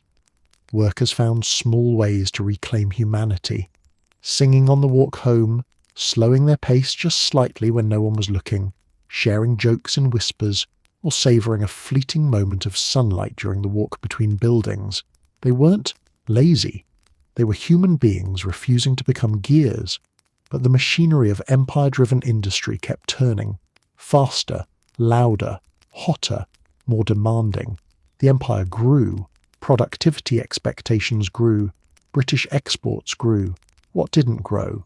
Brakes. Because in this brave new world, the empire expanded. Your brake did not. Before the rise of empire and industry, time in Britain behaved like a polite suggestion. Villages lived by sunlight, seasons, and the general consensus that chores would get done when they got done. Noon happened whenever the sun decided to cooperate. A delay of 10 minutes, or 2 hours, barely registered as a problem.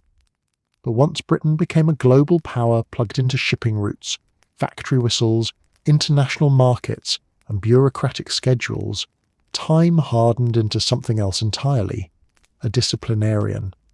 Time wasn't money. Time was obedience. Empire didn't demand punctuality because it was convenient. It demanded punctuality because the machinery of global trade left no room for human inconsistency. Ships departed on precise tides. Postal networks operated on timetables. Factories required synchronized labor. And governing a sprawling empire meant that decisions, communications, and commands had to move with rigid coordination. The empire ran on clocks, not on the leisurely rhythms of pre-industrial life. Clocks themselves changed.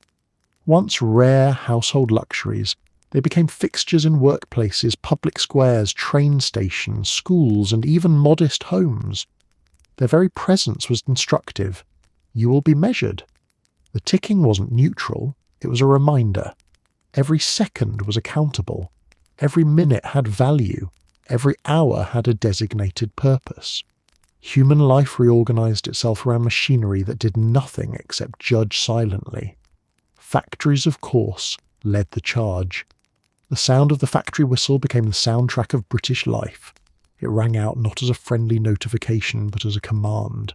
It told you when to wake up, when to begin, when to eat, when to resume, when to stop, and when you were allowed to breathe again without losing wages. Workers who once set their own pace now followed the relentless tempo of industrial production. Being late by a minute wasn't a minor inconvenience. It was grounds for punishment, wage reduction, or dismissal. The clock did not negotiate. Railways intensified this transformation. Trains required strict timetables, an astonishing innovation in a society accustomed to approximate time. Before trains, different towns kept slightly different hours based on local solar time. After trains, this became a logistical disaster. If every station followed its own version of noon, then coordinating train arrivals would become a guessing game played with several tons of speeding metal. So Britain standardised time zones, forcing towns to adopt a unified clock. People grumbled, protested, and declared it unnatural, which it was, but Empire didn't care about natural, it cared about precision. And with standardised time came standardised behaviour. Work shifts synchronised across industries. Schools structured lessons in strict intervals. Institutions operated with remarkable efficiency, if by efficiency one means a level of discipline that terrified anyone who preferred naps. Children learned to obey bells before they learned algebra. Office clerks recorded hours, minutes, and sometimes even seconds of their tasks. Military and naval institutions demanded perfect timing. Empire's administrative complexity required punctual subjects, not free spirits. The cultural shift was profound. Before, lateness had been a mild inconvenience. After, lateness was a moral violation.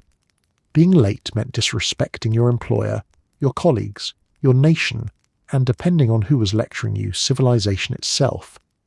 Parents scolded children for tardiness. Employers scolded employees for tardiness. Priests gave sermons linking punctuality to virtue. Self-help manuals suggested that time discipline reflected the moral character of a successful person. The Victorians practically made punctuality a religion and the clock a minor deity. And yet, this new obsession with time did not come from inner desire. It came from pressure, endless pressure. Pressure to meet quotas, connect networks, maintain schedules, and uphold Britain's global reputation as an orderly superpower. If the empire was a vast machine, then timekeeping was the oil that kept it running. One of the most striking changes occurred in domestic life. Household routines synchronized with industrial rhythms. Breakfast had to be early enough for workers to rush to factories. Meals followed timetables. Even leisure shrank into designated hours, rare, brief pockets of permitted rest. The idea of simply taking time disappeared. Time was allocated, rationed, monitored. People began carrying pocket watches, symbols of refinement, responsibility, and status. Even those who couldn't afford such watches memorized public clocks or listened anxiously for church bells. In crowded towns, you could witness a surreal phenomenon. Dozens of people simultaneously checking the sky, their neighbours, the nearest tower, and any passing official to ensure they weren't accidentally committing a temporal crime. And yet amid this rigidity, something deeply human emerged. Resistance. Small, quiet, stubborn acts of resistance.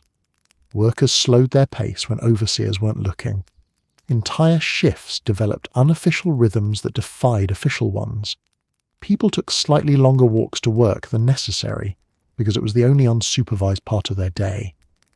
Factory girls whispered jokes during tightly timed breaks. Office clerks mentally checked out 10 minutes early, even if their bodies remained in the building.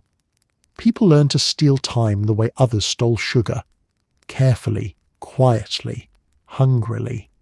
But the truth remained, the empire demanded punctuality, and British society, whether willingly or begrudgingly, adapted.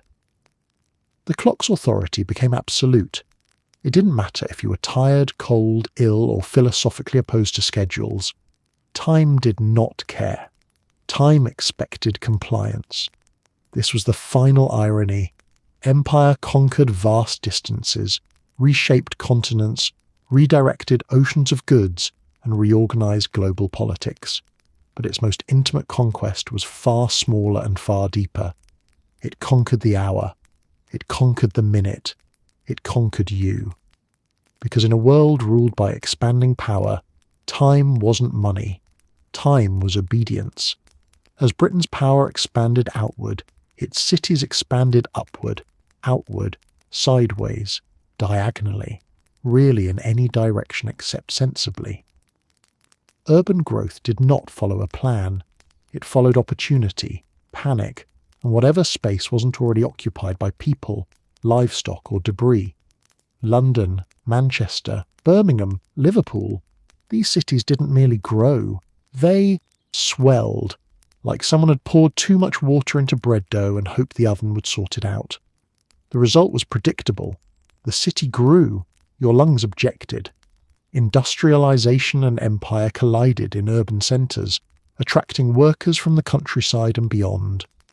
Newcomers arrived with dreams of opportunity, but cities welcomed them with smog, chaos, and a soundtrack of constant coughing.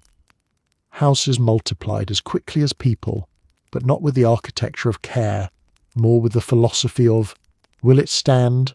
Good enough. Streets narrowed under the weight of new construction.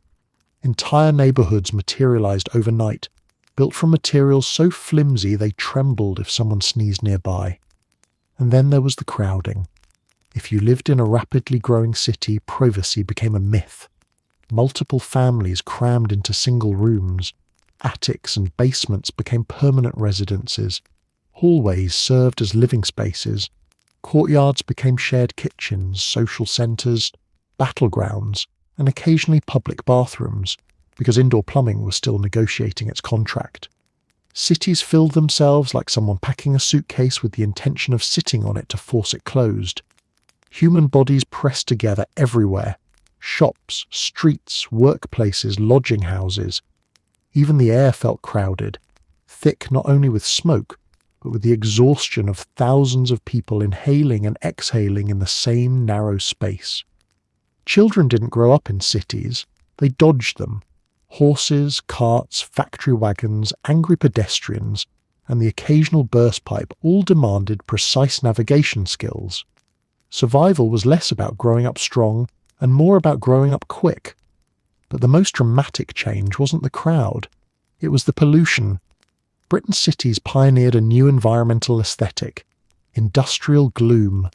Chimneys multiplied so quickly that skylines disappeared behind them. Coal smoke billowed out with such enthusiasm that people joked you could tell which factory was doing well by which one produced the thickest, most ominous cloud. This wasn't fog. This wasn't mist. This was air with ambitions. It darkened buildings, stained clothes, irritated eyes, and encouraged lungs to reconsider their career choices. Anyone walking through an industrial city experienced a sensory assault. Eyes watered, throats burned. Clothes absorbed so much soot they gained weight. Even the rain wasn't safe. Falling droplets collected particles from the sky and hit the ground as inky splatters that left stains resembling moral warnings. Urban Britain gave birth to a generation who didn't trust weather unless it had been filtered through 3 umbrellas. Inside houses, the situation wasn't much better. Coal dust seeped into everything. Windows glazed with grime. Curtains clung to soot like they were hoarding it for winter. Families cleaned constantly, but the city seemed to regenerate dirt out of spite. White shirts became grey. Grey. Shirts surrendered entirely. Furniture developed a thin, gritty texture, as if the home itself was slowly becoming part of the landscape. Yet amid this physical onslaught, cities also suffered from social crowding. Too many people, too few resources, too little space to absorb the energy of expanding populations. Crime rose because opportunity had grown faster than stability. Fire hazards multiplied because houses were built too close together. Disease spread efficiently, too efficiently, through densely packed areas lacking sanitation. Still, cities continued to grow. Because where else could people go? Factories, shops, shipyards, warehouses, offices, all concentrated in urban centres. The empire needed workers, and workers needed wages. Even if cities felt like they were actively trying to suffocate their inhabitants, they still promised something the countryside could not: employment. Municipal authorities attempted to manage the chaos, But city planning lagged far behind city expansion. Roads were unevenly widened, sometimes stopping abruptly because they collided with an inconvenient building someone refused to move. Drainage systems overflowed. Lighting remained inconsistent. Bridges struggled under increasing traffic. Urban development resembled a child's drawing, enthusiastic, energetic, and lacking perspective. Yet despite the overcrowding and pollution, cities began cultivating a new kind of identity. They became symbols of national strength, hubs where goods were produced, ideas circulated, and fortunes occasionally materialized.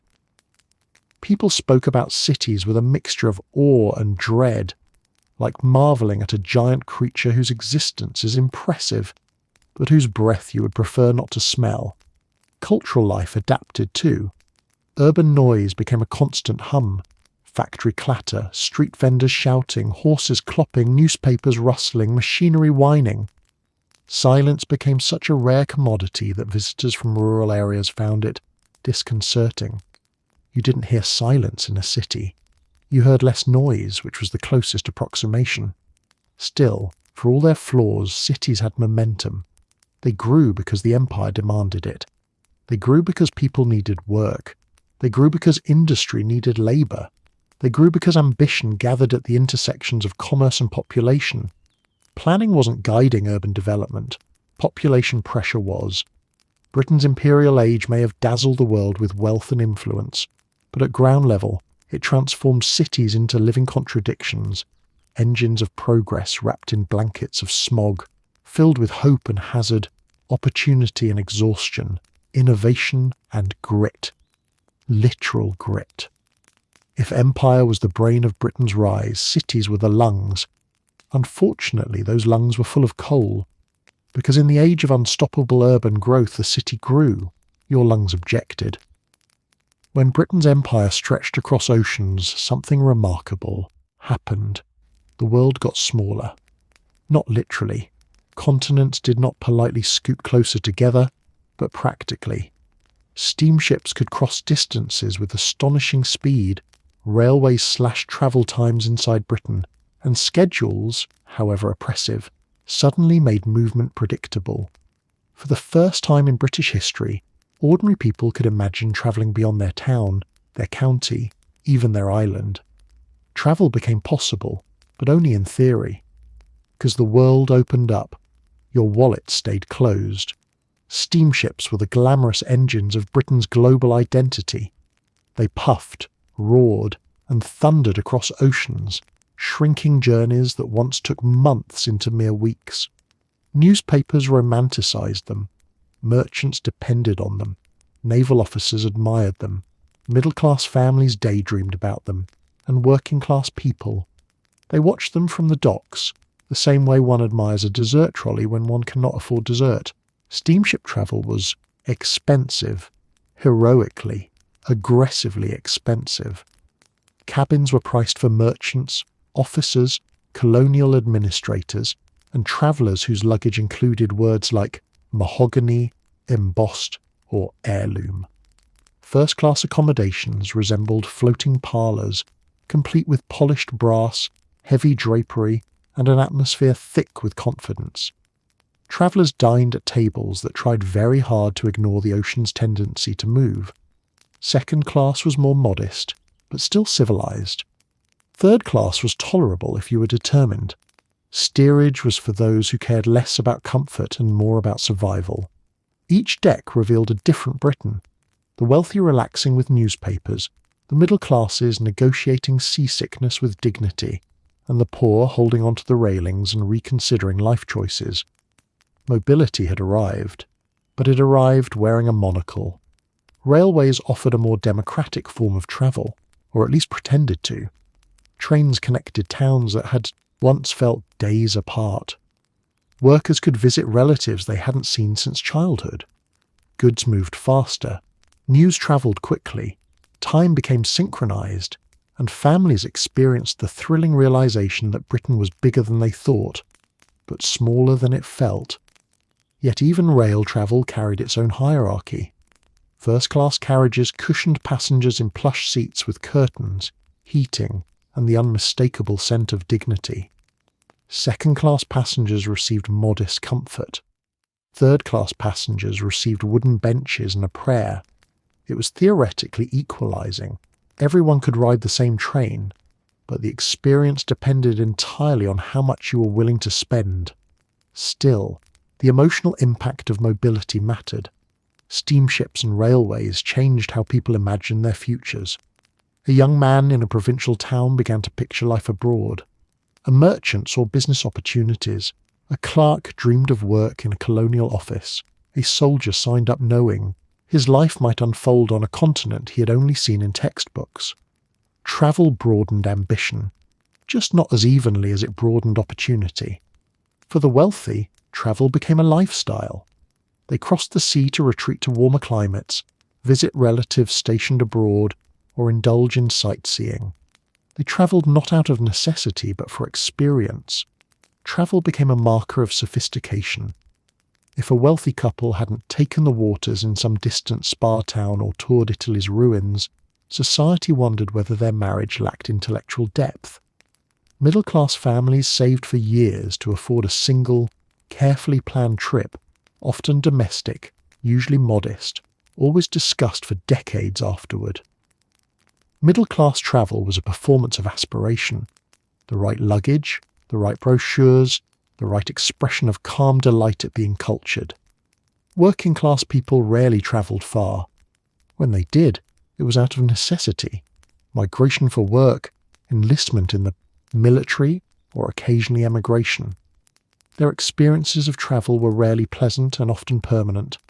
A move to a city or a ship to a colony was not a vacation. It was a severing. Travel offered them opportunity, yes, but not luxury. And for many, the closest they came to seeing the world was watching others see it. Watching steamships leave, watching trains arrive, watching travellers bustle with purpose. Mobility redistributed desire more than bodies. It made people want to move, even if they couldn't afford it. Yet travel reshaped British identity. People began seeing themselves as part of a connected network, not an isolated island. Letters arrived from overseas. News referenced distant lands with casual familiarity. Imported goods filled homes. Children learned about places in geography lessons that their grandparents didn't know existed. The imagination travelled even when the feet stayed put. But there was always a tension beneath the excitement. Movement was uneven. The empire needed mobility for its administration, its armies, its merchants, its strategies. But it did not provide equal access to mobility for its people. The infrastructure grew. The technology improved. The steamships multiplied. The railways spread across landscapes with unstoppable momentum. But travel remained a privilege, sometimes a painful one, sometimes an unattainable one. Still, even aspiration mattered. Standing on a station platform watching a train pull away, a person might imagine themselves on it. Seeing a steamship set out into the horizon, a child might imagine the far-off world it would touch. For many, that imagination was enough to reshape their sense of possibility. Mobility in the Age of Empire wasn't just about movement. It was about the idea of movement, the belief that the world had opened, even if your bank account slammed it shut. Because ultimately, the world opened up. Your wallet stayed closed. As Britain's empire expanded, war stopped, being a rare national crisis, and became something closer to a persistent atmospheric condition, like rain, but with more paperwork. Conflicts sparked, simmered, erupted, paused, reignited, and relocated across the world with such regularity that Britons developed an unsettling tolerance for them. You didn't hear cannons, you heard updates. This normalization didn't happen overnight. Early imperial conflicts were dramatic events. Town bells rang, newspapers printed special editions, and taverns filled with anxious discussions. But as the empire grew, war became frequent enough that the British public developed emotional calluses. Another skirmish somewhere, another rebellion, another naval confrontation. People reacted with the same weary resignation they felt toward rising bread prices, annoyed, worried, but strangely unsurprised. The key shift was distance. Most imperial wars unfolded thousands of miles away. No cannon fire rattled British windows. No enemy soldiers marched through British streets. Instead, war arrived through newspapers, rumour, government bulletins, and the occasional grim announcement read aloud in a crowded square. Britons didn't witness conflict. They consumed it. War became information, not experience. This distance created a surreal emotional landscape. People felt connected to events they could not see and could barely imagine. They tracked battles in climates they'd never endure, on terrain they'd never walk, between armies whose names they learned only after casualties were reported. Families with sons serving abroad clung to every scrap of news, while everyone else skimmed headlines between sips of their tea, frowning at the world's chaos and then returning to work. It wasn't apathy, it was adaptation. Humans simply cannot maintain full emotional intensity when war becomes constant. Conflict is a national routine. By the 18th and 19th centuries, Britain's military engagement spanned continents: Africa, India, the Caribbean and North America, Southeast Asia, the Middle East, and countless islands too small to appear on most maps. These weren't isolated events. They overlapped, interwove, and repeated with relentless rhythm. War entered domestic life not through destruction, but through administration. Taxes shifted. Commodities fluctuated in price. Recruitment posters appeared on walls. Politicians issued statements. Merchants celebrated new trade possibilities or panicked about disruptions. People discussed strategy without fully understanding geography. Every conflict left ripples in British society, not tidal waves, but constant accumulating disturbances. In many households, mentions of conflict sounded almost casual. Oh, there's trouble in such and such colony again. Isn't there always? It wasn't that people didn't care, it was that they cared constantly, and constant caring becomes exhaustion. The rise of the remote spectator. For the first time in British history, war became something most citizens watched instead of survived. Newspapers printed detailed accounts of battles, often embellished or disturbingly cheerful about casualty figures. Maps illustrated troop movements with confident arrows suggesting authorship rather than observation. Portraits of military heroes decorated homes, even among people who had never met a soldier. War stories flowed through taverns, parlours and workplaces. Some men boasted that they would enlist if needed, though the definition of needed conveniently aligned with their comfort levels. Some argued loudly about strategy despite knowing nothing about the regions in question. Many quietly worried about the lives of distant relatives. But few truly feared war coming to Britain itself. That psychological distance was a luxury, one made possible by geography and the Royal Navy's naval supremacy. The English Channel acted as a moat. The Empire acted as a firewall. Conflicts happened over there, wherever there was this time. Families lived between letters. For soldiers stationed abroad, war was not background noise, it was their entire environment. But their experiences reached home through slow, uncertain correspondence. Letters arrived weeks or months late. Some never arrived at all. Families lived in emotional limbo, clinging to scraps of information. A mother might receive a letter describing her son's boredom in January, then read in February's newspaper that a battle occurred in the same region, then spend March imagining every possible outcome. This delay created a strange time warp. The past, present, and feared future blended together. Yet even this pattern became normal.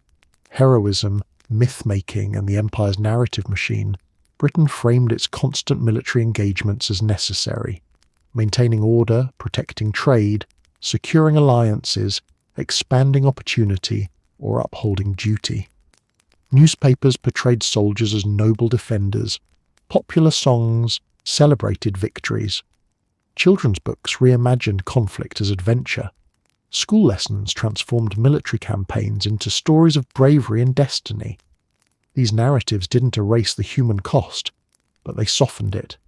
War became story, not trauma.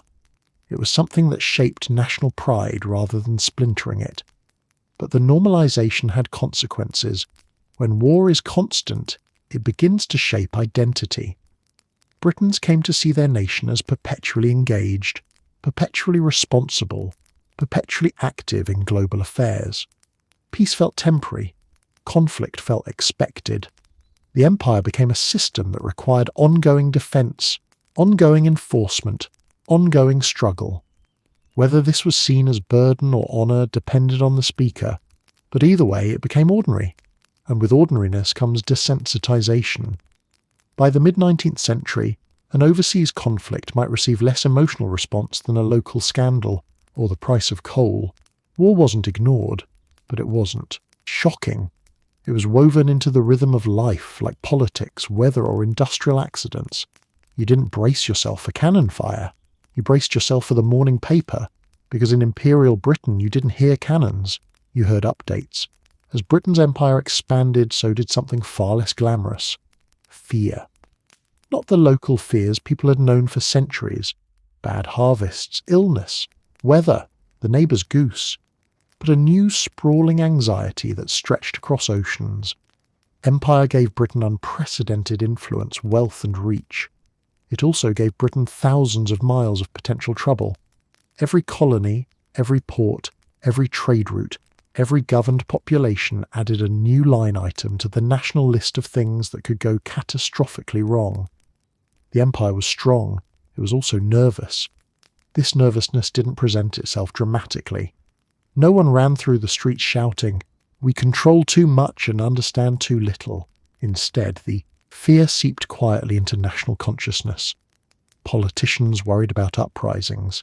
Merchants worried about market collapses. Admirals worried about coastlines the public didn't know existed. Ordinary Britons, reading newspapers thick with foreign news, absorbed the vague and constant impression that something somewhere was always going wrong. This was the peculiar psychological price of a global empire. Britain didn't just fear what threatened Britain. Britain feared what threatened anyone under British rule. The empire's shadow of rebellions weren't fantasies. They happened.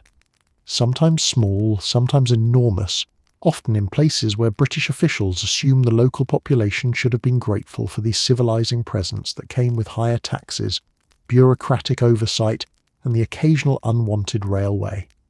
From India to Jamaica, from Ireland to Southern Africa, colonial resistance created a pattern of recurring dread. Administrators lived, with the constant suspicion that loyalty might shatter. Soldiers stationed abroad sensed tension even during quiet periods. Back home, newspapers turned scattered incidents into front-page drama, reinforcing the national feeling that rebellion lurked everywhere. Even people who didn't fully understand the politics learned to fear the idea of revolt. An empire built on control lived in fear of losing it, fear of foreign rivals. Britain's paranoia did not stop with internal threats. Other world powers, France, Russia, the Ottoman Empire, the Netherlands, later Germany and the United States, became permanent fixtures in British anxieties. Britain watched its rivals the way a nervous landlord watches tenants who might be late on rent, obsessively and with very little chill. Diplomats spoke in cautious tones. Newspapers speculated endlessly. Ordinary Britons read about conflicts and negotiations in regions they would never visit, but somehow felt personally invested in. Tension abroad, translated into tension at home. The public mood often resembled someone peering out a window, convinced the neighbours are up to something suspicious. Fear turned administration into surveillance. The more the empire feared resistance or rivalry, the more it tried to prevent both. Colonial governments became increasingly regulatory, collecting information, documenting populations, categorizing communities, and monitoring activity. Fear led to paperwork, and paperwork led to more fear once officials realized how little they actually understood the societies they governed. This bureaucratic watchfulness even drifted back into Britain. Government offices expanded, letters multiplied, reports stacked up like nervous architectural experiments. Policy shifted constantly in response to perceived threats. Paranoia made the gears of governance grind harder, faster, and with less confidence. Ordinary Britons felt the tension indirectly. They weren't reading classified intelligence reports. They didn't attend cabinet meetings. They weren't privy to diplomatic negotiations conducted in language so polite it barely concealed the underlying hostility. But they felt the atmosphere. Prices fluctuated for reasons that seemed mysterious until newspapers explained or exaggerated the real cause. Political speeches invoked threats with dramatic flourish. The public was encouraged to see the nation as perpetually vigilant, perpetually at risk, perpetually responsible for maintaining global order. This created a cultural expectation that Britain must always stand firm, even when no one was entirely sure what they were supposed to be standing firm against. Fear of economic vulnerability. Empire created wealth, but it also created dependence. Britain needed raw materials from colonies, markets for manufactured goods, and safe trade routes for everything in between. A drought in one region could destabilize entire industries at home.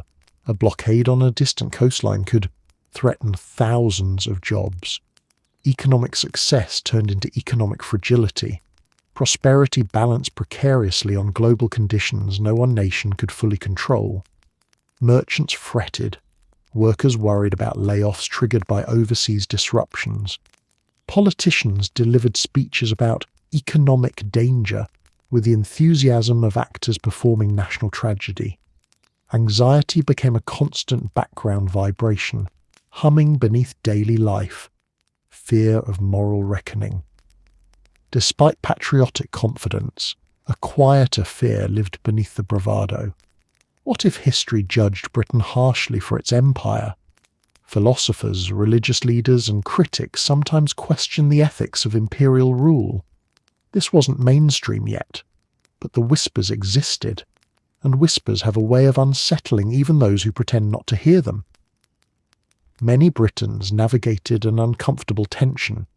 Pride in national achievement coupled with dread that the costs, political, moral, human, might someday catch up. Fear as identity. By the late 19th century, Britain's national character carried a strange duality. A booming confidence supported by an undercurrent of worry.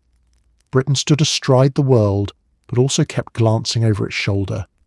The empire seemed permanent, but its administrators prepared constantly for crisis. The nation felt strong, but its strength created vulnerabilities. Even the language of the era reflected this tension. Words like duty, responsibility, order, and civilization appeared so frequently that they sounded like reassurance against fears that rarely name themselves.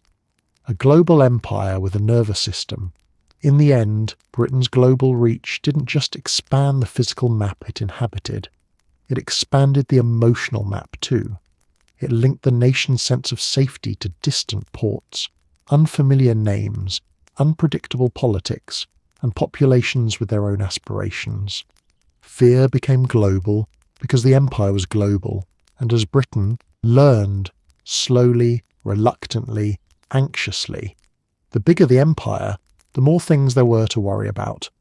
Because ultimately the empire was strong, it was also nervous. As Britain expanded across oceans and declared itself the world's most important guest at every global gathering, something happened at home. Pride stopped being an emotion and became an obligation. National identity tightened, solidified, and wrapped itself around daily life like a sash you didn't remember putting on. The empire wasn't just a political structure, it became a personality trait expected of every citizen. You didn't love the empire, you nodded at it.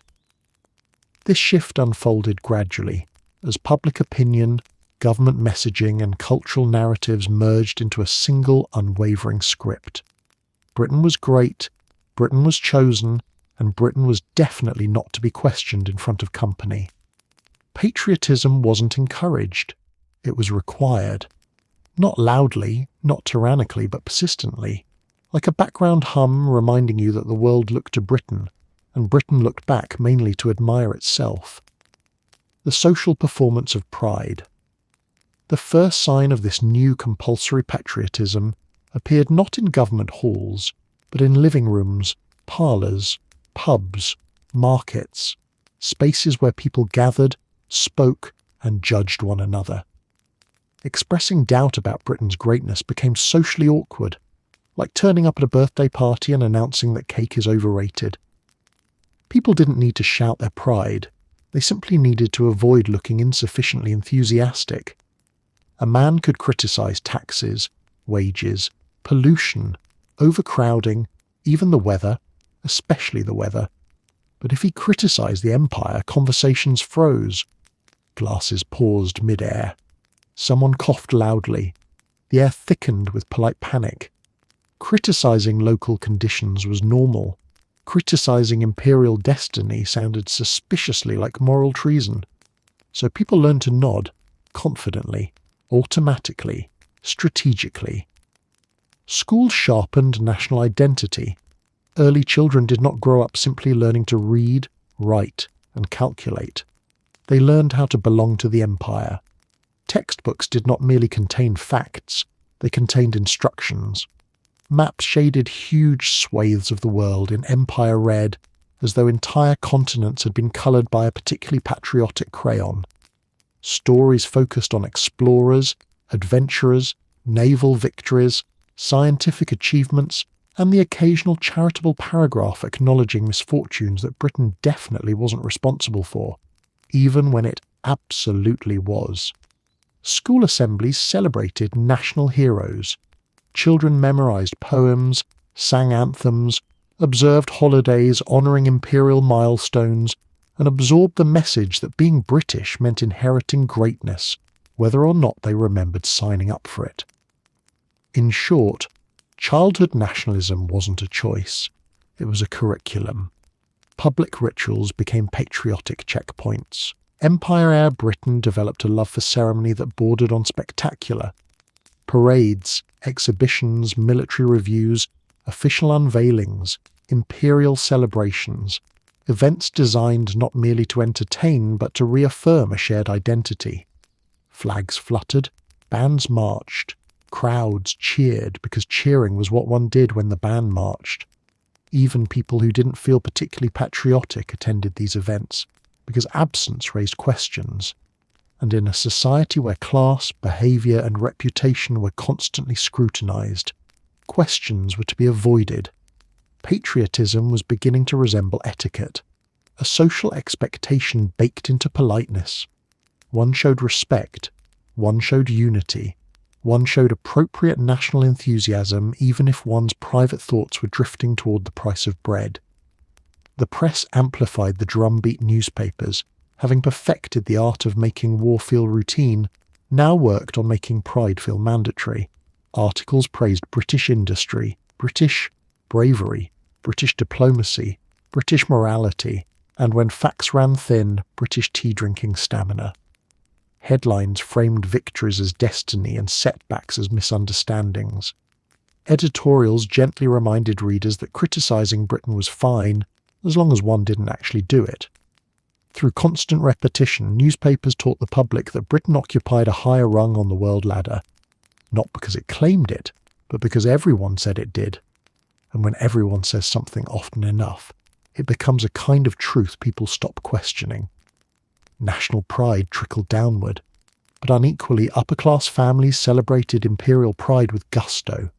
They staffed the administration, commanded the ships, governed colonies, and circulated through social clubs where belief in Britain's greatness wasn't simply held, it was compulsory reading. Middle-class families adopted patriotism enthusiastically, often using it to signal respectability, stability, and commitment to the social order. Working-class families had a more complicated relationship with empire. They bore many of the costs: soldiers, sailors, labourers, dock workers, factory output, and a steady supply of taxes. Yet even here, pride took root. Not because life was comfortable, but because national identity offered dignity. For people whose work was undervalued and whose conditions were difficult, the empire provided a story that made sacrifice feel meaningful. Pride was a balm, a compensation, a narrative that transformed hardship into contribution. But beneath this growing public pride lived something quieter, the pressure to conform. People didn't always feel patriotic, but they felt obligated to appear patriotic. Dissent became suspicious. Not treasonous, not yet, but suspicious. Questioning the empire invited scrutiny. Why would someone doubt Britain's mission? Why would someone challenge the narrative of greatness? What exactly did they mean by concerned? What kind of person even used that tone? This wasn't surveillance through force. It was surveillance through social expectation. The empire didn't need to demand loyalty. Society demanded it for them, and so people learned to perform patriotism with the same reflexive reliability with which they performed politeness. A subtle nod when empire was mentioned, a supportive comment about national progress, a casual statement of pride in "our boys abroad." Emotional conformity wrapped itself around public life, making nationalism feel natural even when it wasn't entirely sincere. The quiet cost of compulsory pride. When pride becomes mandatory, doubt becomes silent. Many Britons privately felt uneasy about the empire's moral contradictions, its constant conflicts, its economic vulnerabilities, its reliance on distant labour and contested territories. But these doubts rarely found voices. Pride didn't erase complexity, it simply outshouted it. By the late 19th century, British identity had fused with imperial identity so tightly that questioning one felt like questioning the other. Pride became the password into social belonging. Nationalism became a carefully tended flame everyone was expected to keep alive, regardless of how drafty their inner thoughts felt. In a world rapidly changing, expanding and stirring with global anxieties, patriotism served as psychological grounding, not always sincere, not always comfortable, but always expected. Because ultimately, in the age of empire, you didn't love the empire, you nodded at it. As Britain's empire stretched across continents, generating wealth, pride, anxiety, and no shortage of paperwork, something strange settled into everyday life. A cultivated, curated silence. Not a peaceful silence, not the kind found in libraries, gardens, or the 10 seconds after someone sneezes in church, but a social silence, a hush, a mutually agreed upon decision to not ask certain questions. Not knowing wasn't ignorance, it was polite. This silence did not come from lack of awareness. Britons weren't oblivious. They read newspapers, absorbed rumours, observed imported goods piling into their homes, and heard endless talk of faraway conflicts, uprisings, tariffs, treaties, failures, and triumphs. They knew the empire was large, complicated, expensive, and occasionally morally questionable, but knowing too much was exhausting. Questioning too loudly was dangerous, and discussing the empire's cost, human, financial, ethical, was like bringing up politics at dinner. Technically possible, socially disastrous. The social art of not noticing. In middle and upper class circles, silence became a form of etiquette. People could praise the empire's achievements. They could admire maps, discuss shipping routes, celebrate military victories, brag about imported furnishings, or compliment the texture of fabrics produced by workers they would never meet. But mention the darker side, the coercion, the exploitation, the conflicts, the crackdowns, the destabilised societies, and the room froze like someone had just insulted the upholstery. Conversation didn't stop because people disagreed. It stopped because people didn't want to agree or disagree. Discomfort was impolite, and politeness mattered far more than truth. This social silence created a peculiar blind spot, an empire discussed constantly yet rarely examined. The professional version of silence government officials perfected the craft. Reports about imperial struggles were folded gently into vague language, padded with bureaucratic cushioning, and buried in appendices few people read. Parliamentary debates used metaphors thick enough to hide an elephant.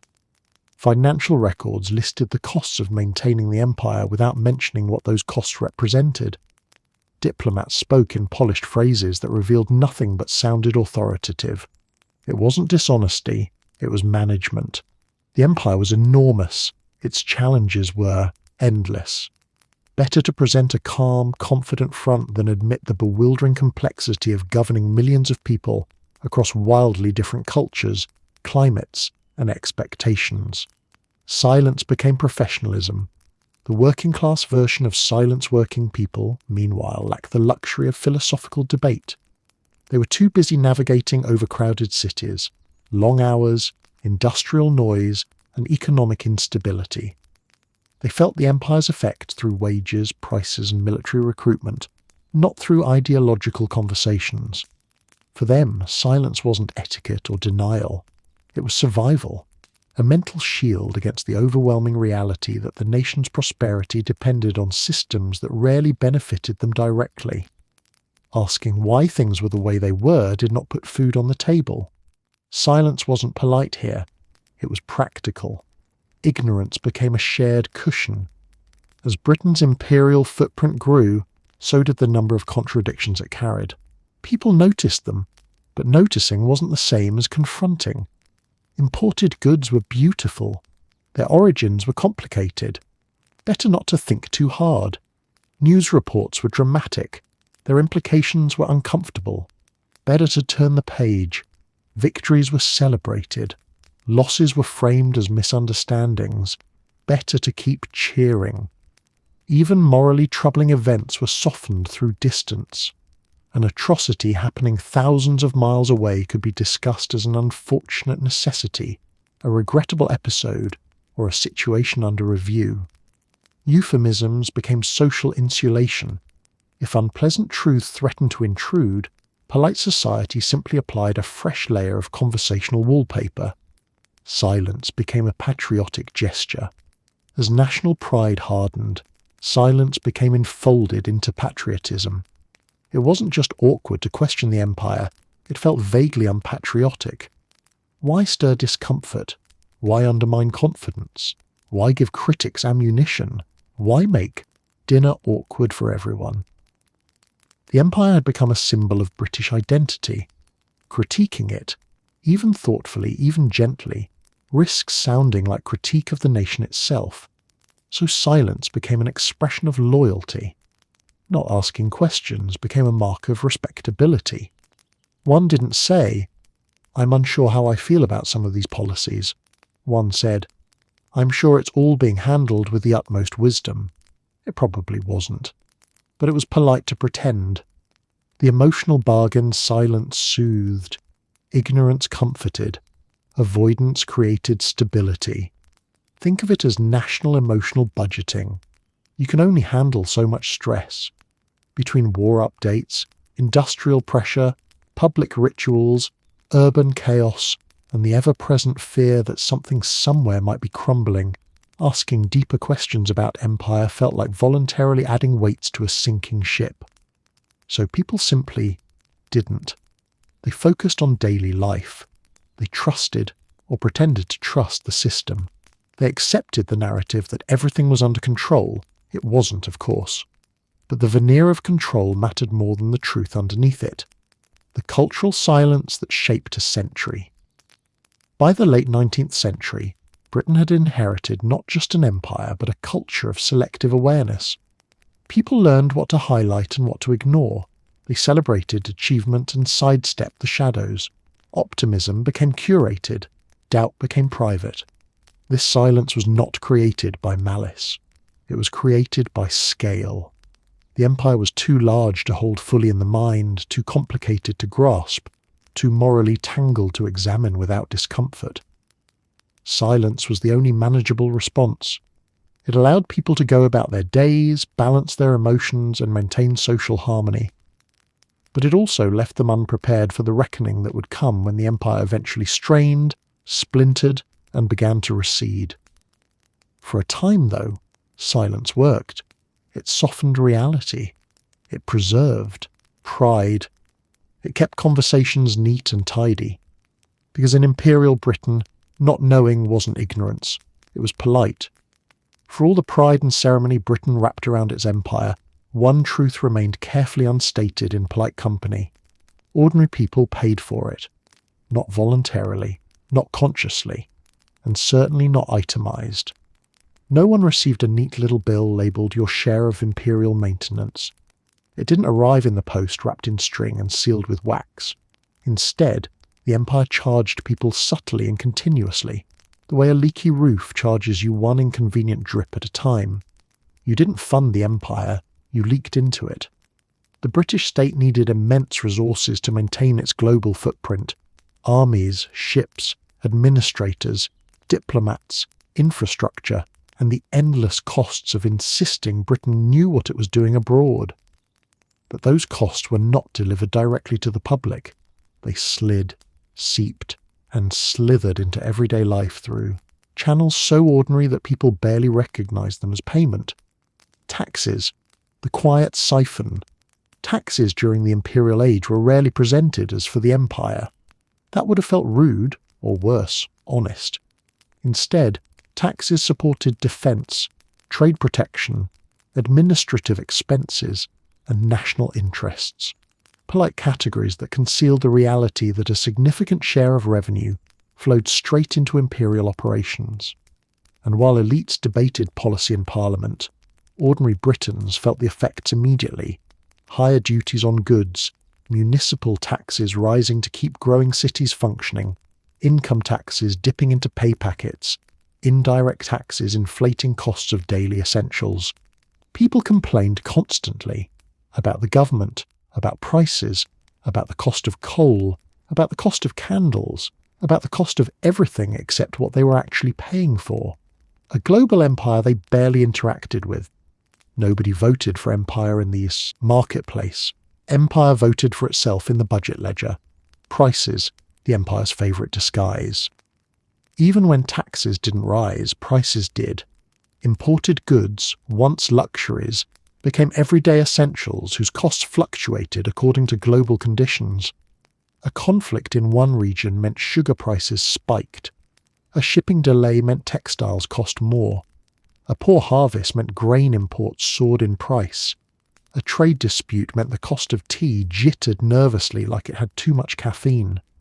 People didn't need to understand geopolitics to feel the strain. Their grocery list told them everything they needed to know. The empire was expensive and breakfast had unionised. Wages, naturally, did not keep pace. They almost never do. Labour pressure, the invisible contribution. But the greatest hidden cost wasn't money. It was work. As the empire demanded more production, British industry demanded more labour, more hours, more intensity, more workers, more speed, more everything except comfort. This wasn't framed as national sacrifice. It was framed as productivity. Factories pushed output higher because global markets needed feeding. Dock workers unloaded ships at frantic speeds because turnaround times mattered. Railway crews laboured non-stop because goods had to move. Shopkeepers stretched their hours because commerce never slept. And households absorbed the rising exhaustion like it was part of being modern. The empire didn't ask for their labour. It absorbed it.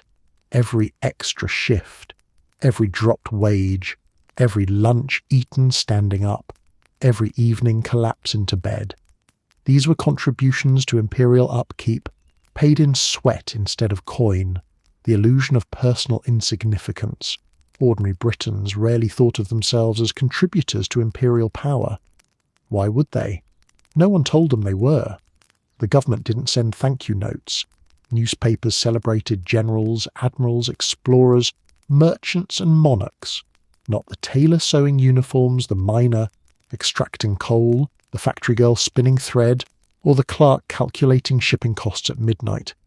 Yet the empire depended far more on these anonymous workers than on the famous figures assigned credit.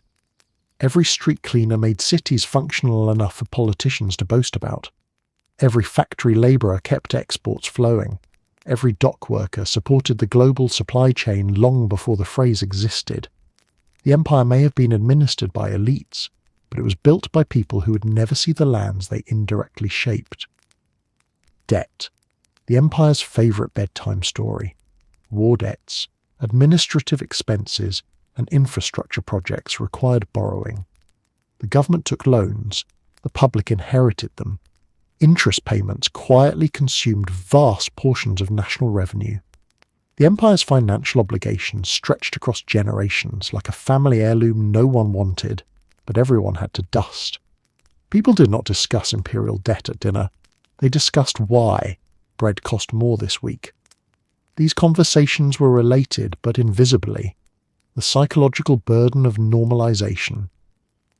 Because costs arrived slowly, indirectly, and unannounced, people adapted. They accepted rising expenses as facts of life. They accepted long hours as economic necessity. They accepted taxation as civic duty.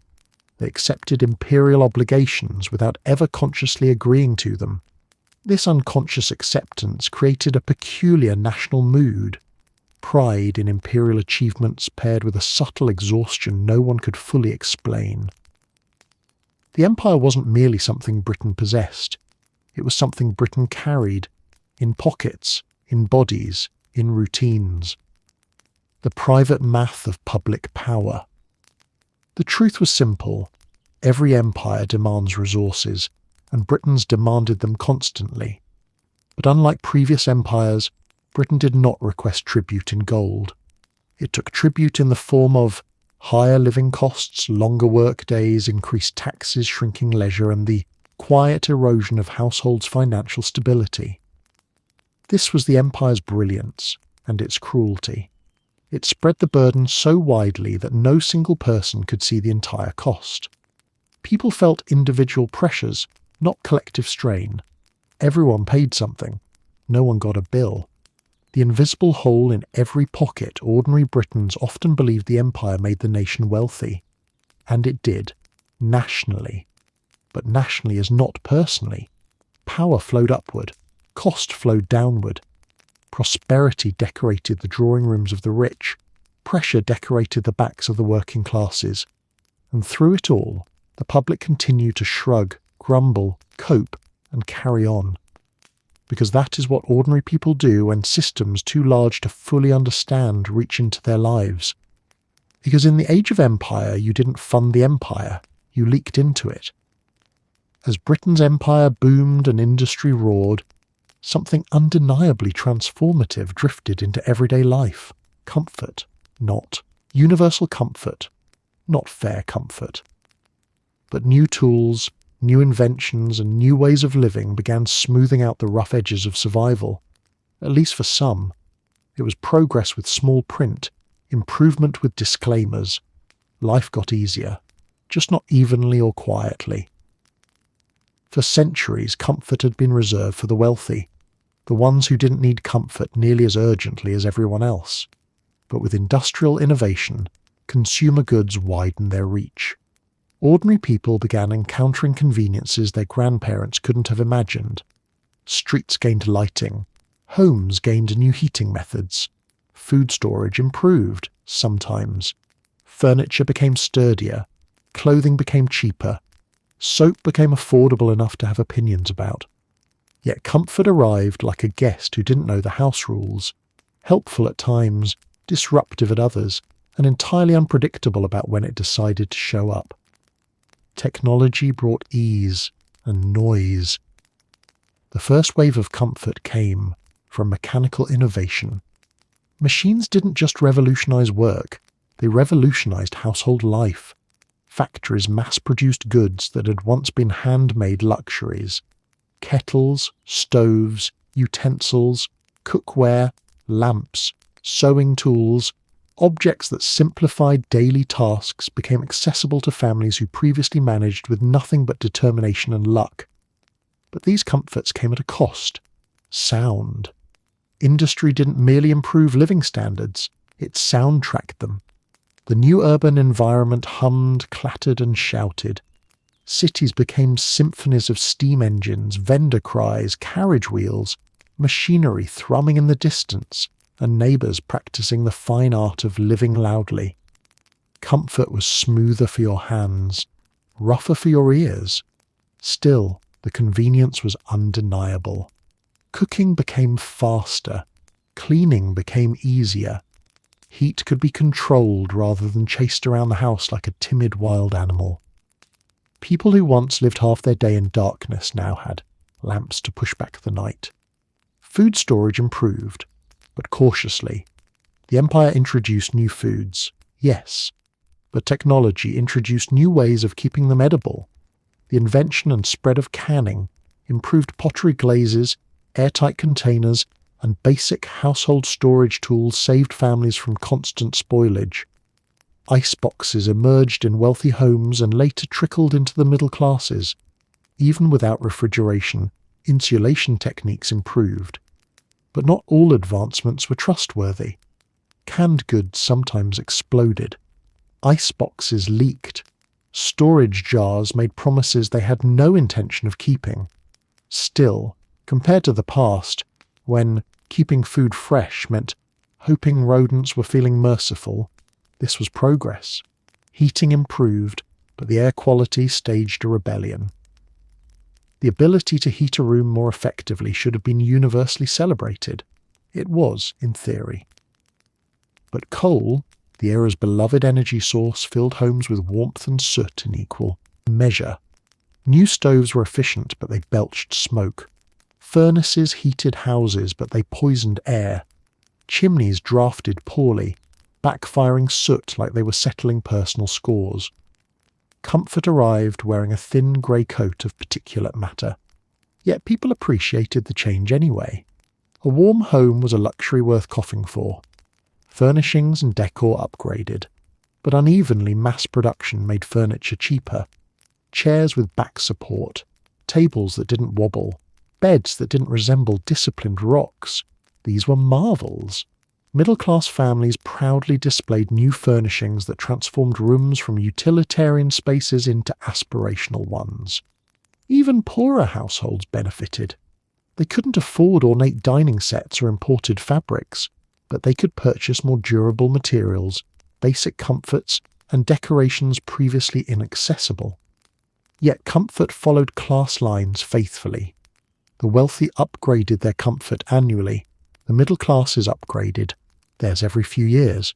The poor upgraded theirs whenever fate felt generous. Clothing improved, but fit remained a philosophical challenge.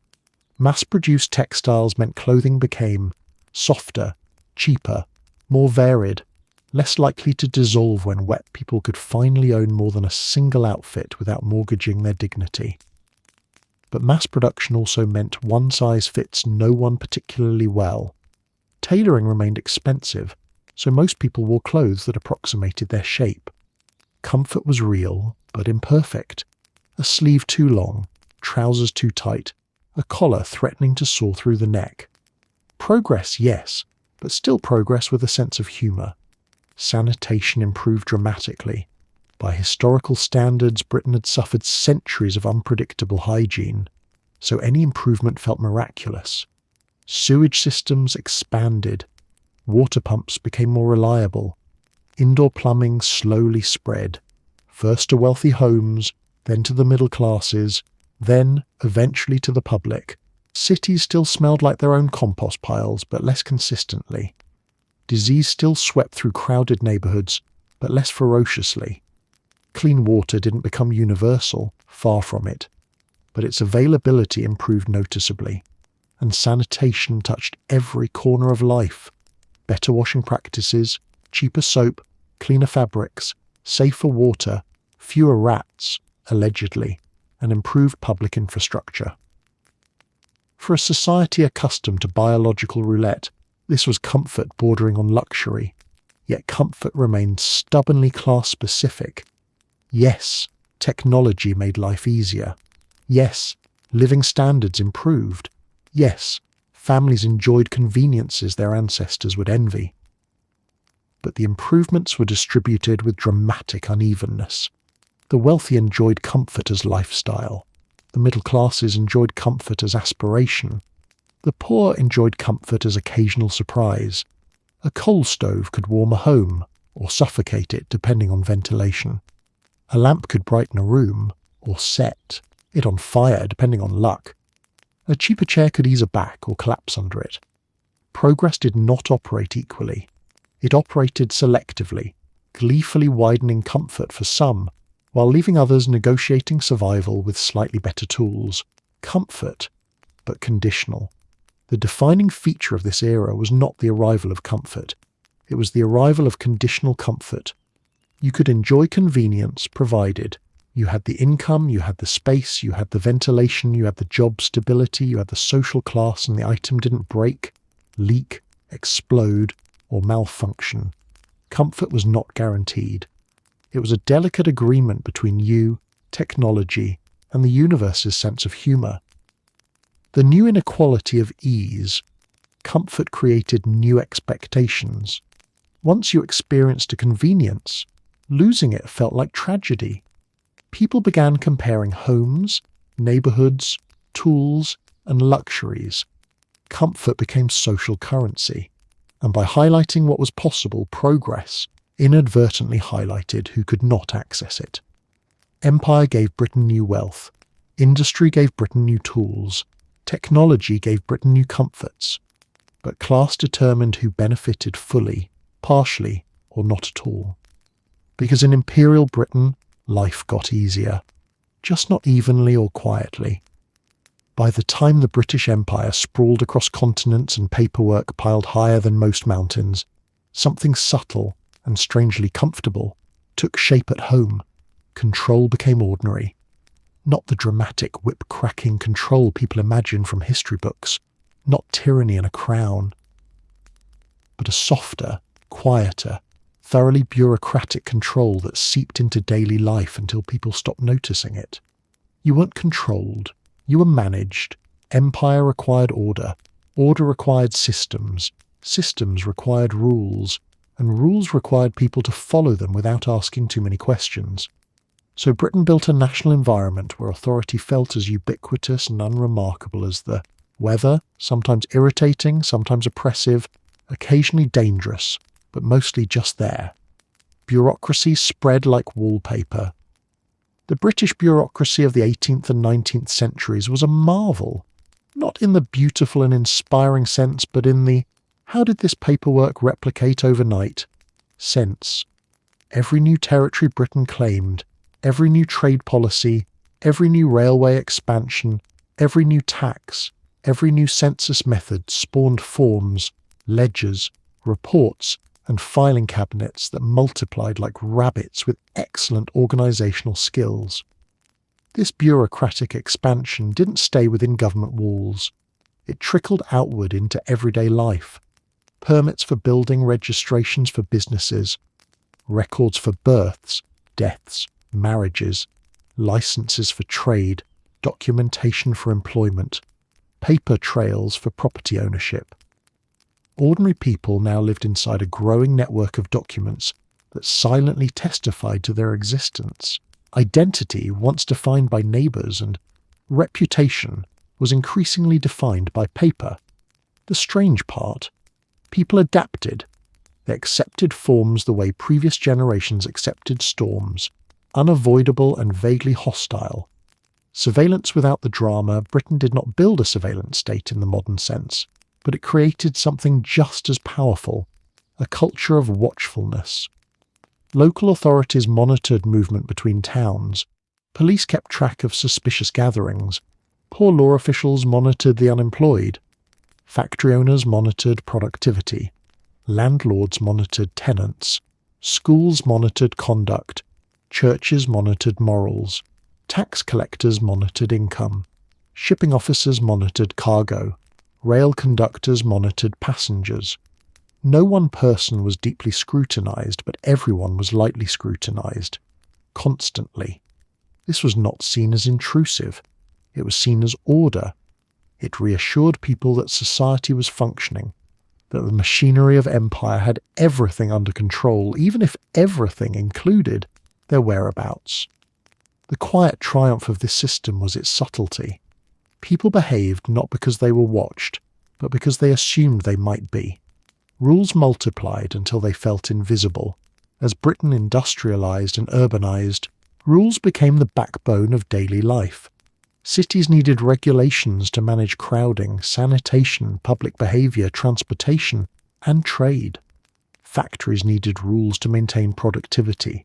Schools needed rules to train future employees. Homes needed rules for proper conduct because Victorian society believed disorder was contagious. So rules appeared everywhere: when to work, where to walk, how to dress, when to speak, whom to respect, how to queue, a sacred national ritual, how to handle letters, how to behave in public spaces, how to address authority over time. These rules merged into background noise. People didn't question them. They enforced them among themselves, correcting neighbours with the confidence of unpaid assistance to the state. By the late 19th century, the average Briton followed more rules in a single morning than their medieval ancestors followed in a lifetime. Authority changed costume but not purpose. Authority no longer looked like a king on horseback or a soldier at a doorway. It looked like a clerk behind a counter, a constable with a notebook, a factory foreman with a watch, a schoolteacher with a lesson plan, a railway inspector with a timetable, a supervisor with a ledger, a bureaucrat with a quill. It looked respectable, professional, and deeply ordinary. The genius of this transformation was that authority didn't need to threaten. It simply processed. It didn't shout. It stamped. It didn't punish immediately. It recorded, forwarded, referenced, and escalated through channels so slow that the punishment felt inevitable long before it arrived. This made control more efficient than force. It also made it feel strangely fair, even when it wasn't. The empire's habits flowed back home much of the British.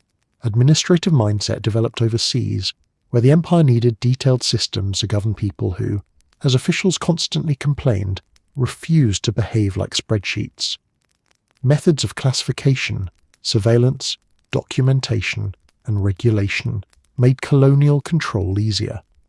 Then those methods returned to Britain like postcards from an overzealous relative. Census techniques, policing methods, identification systems, regulatory frameworks, ideas about rank, order, and obedience. Britain didn't just export control, it re-imported it. People blended into the structure. What truly made control feel normal was that people participated in it. They internalized the rules, they absorbed the expectations, they performed compliance with the same unconscious grace with which they performed breathing. A man stood straighter when approached by authority. A woman adjusted her tone around officials. A child lowered their gaze when reprimanded. A shopkeeper obeyed regulations even when no inspector was present. This was not fear, it was habit. Control worked best when people enforced it on themselves. Freedom existed. Within guidelines, British society still celebrated liberty, but it was liberty with a supervision clause.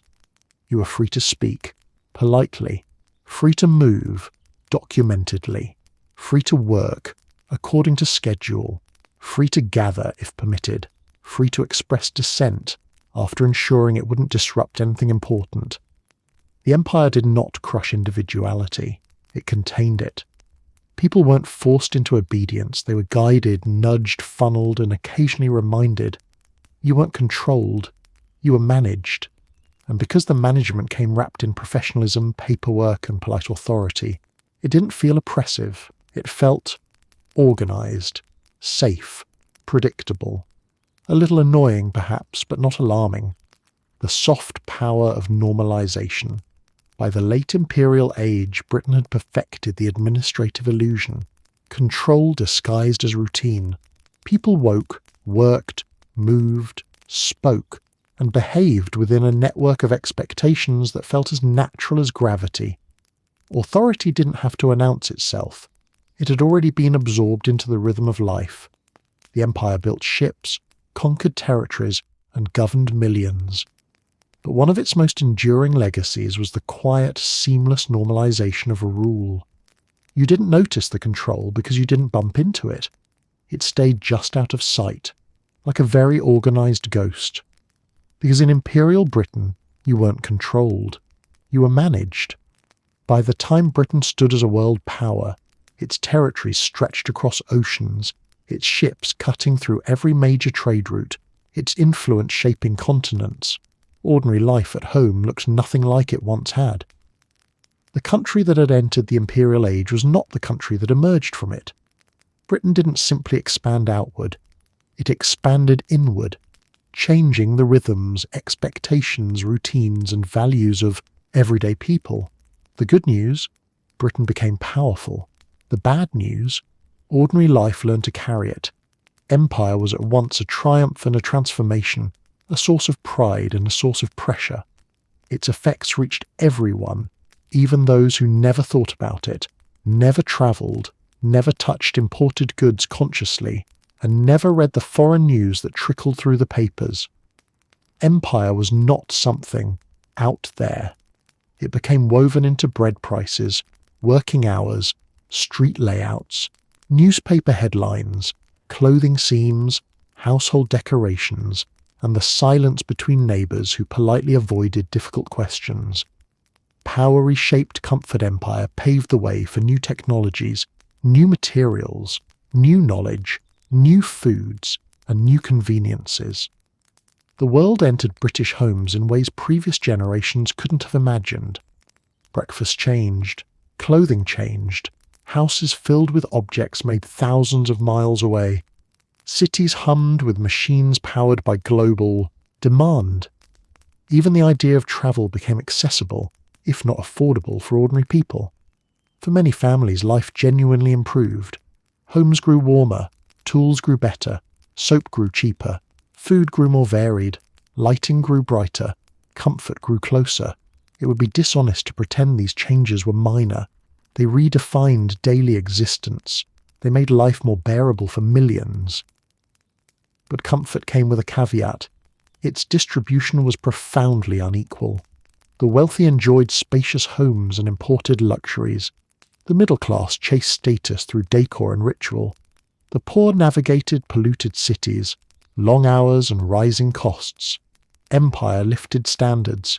Yes, but it lifted them in a lopsided way, like a table propped up on mismatched legs. Power reshaped identity. Britain's imperial age reshaped how people saw themselves. It sharpened national pride, hardened cultural narratives, and strengthened loyalty to the state. It also encouraged silence, conformity, and selective awareness. People learned that questioning empire felt impolite, poorly timed, or dangerously philosophical. Instead of debating its meaning, people rehearsed its rituals. They nodded when patriotism was mentioned. They absorbed the story of British greatness through textbooks and newspapers. They repeated the victories and quietly folded away the contradictions. Empire became less a political structure and more a moral weather system, something one lived inside without always noticing. Power reshaped labour. The empire demanded output, and industry delivered it. Not through new freedoms, but through new intensities. Workdays lengthened, breaks shrank, demand skyrocketed. Exhaustion spread like a national dialect spoken fluently across class lines. Factory labourers fed the empire's markets, dock workers fed its ships, clerks fed its bureaucracy, railway workers fed its circulation, coal miners fed its engines. The empire was powered by the uncredited and carried by the unacknowledged, and even though they rarely saw the world shaped their workload. Power reshaped fear. With global reach came global worry. People grew uneasy about rebellion, foreign rivalry, economic instability, and moral reckoning. Worries that seeped into the national consciousness even if their sources were thousands of miles away. Britain was strong, yes, but Britain also spent decades glancing over its shoulder. Power and paranoia travelled as a pair. Power reshaped control authority did not shout anymore. It stamped, it filed, it documented, it regulated. Everyday life filled with rules, systems, and watchfulness that didn't feel oppressive so much as inevitable. People were managed, monitored, and moulded by routines that blended seamlessly into daily existence. This was the empire's greatest triumph at home, rule without drama, control disguised as normalcy, compliance disguised as professionalism, and yet life went on. This is perhaps the most extraordinary part.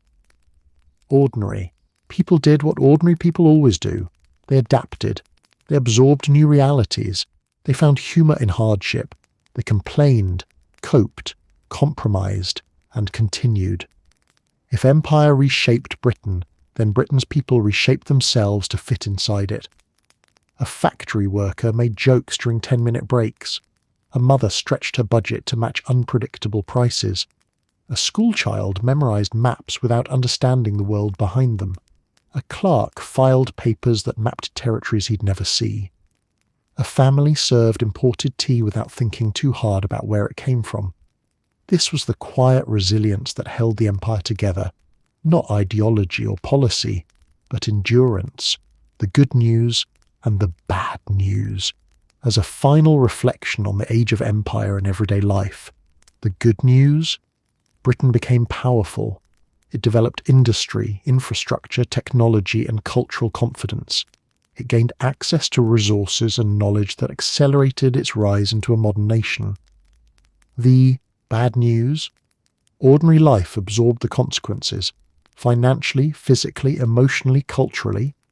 People carried the weight of an empire they didn't build, didn't ask for, and didn't always understand. Their routines grew heavier, their expectations tighter, their choices narrower. The empire may have reshaped the world, but it reshaped its own citizens first. And so, as Britain stood at the height of its influence, the truth was simple. The nation was mighty.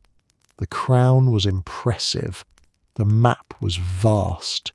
But the burden, the real burden, was domestic. Because ultimately, the good news? Britain became powerful. The bad news? Ordinary life learned to carry it.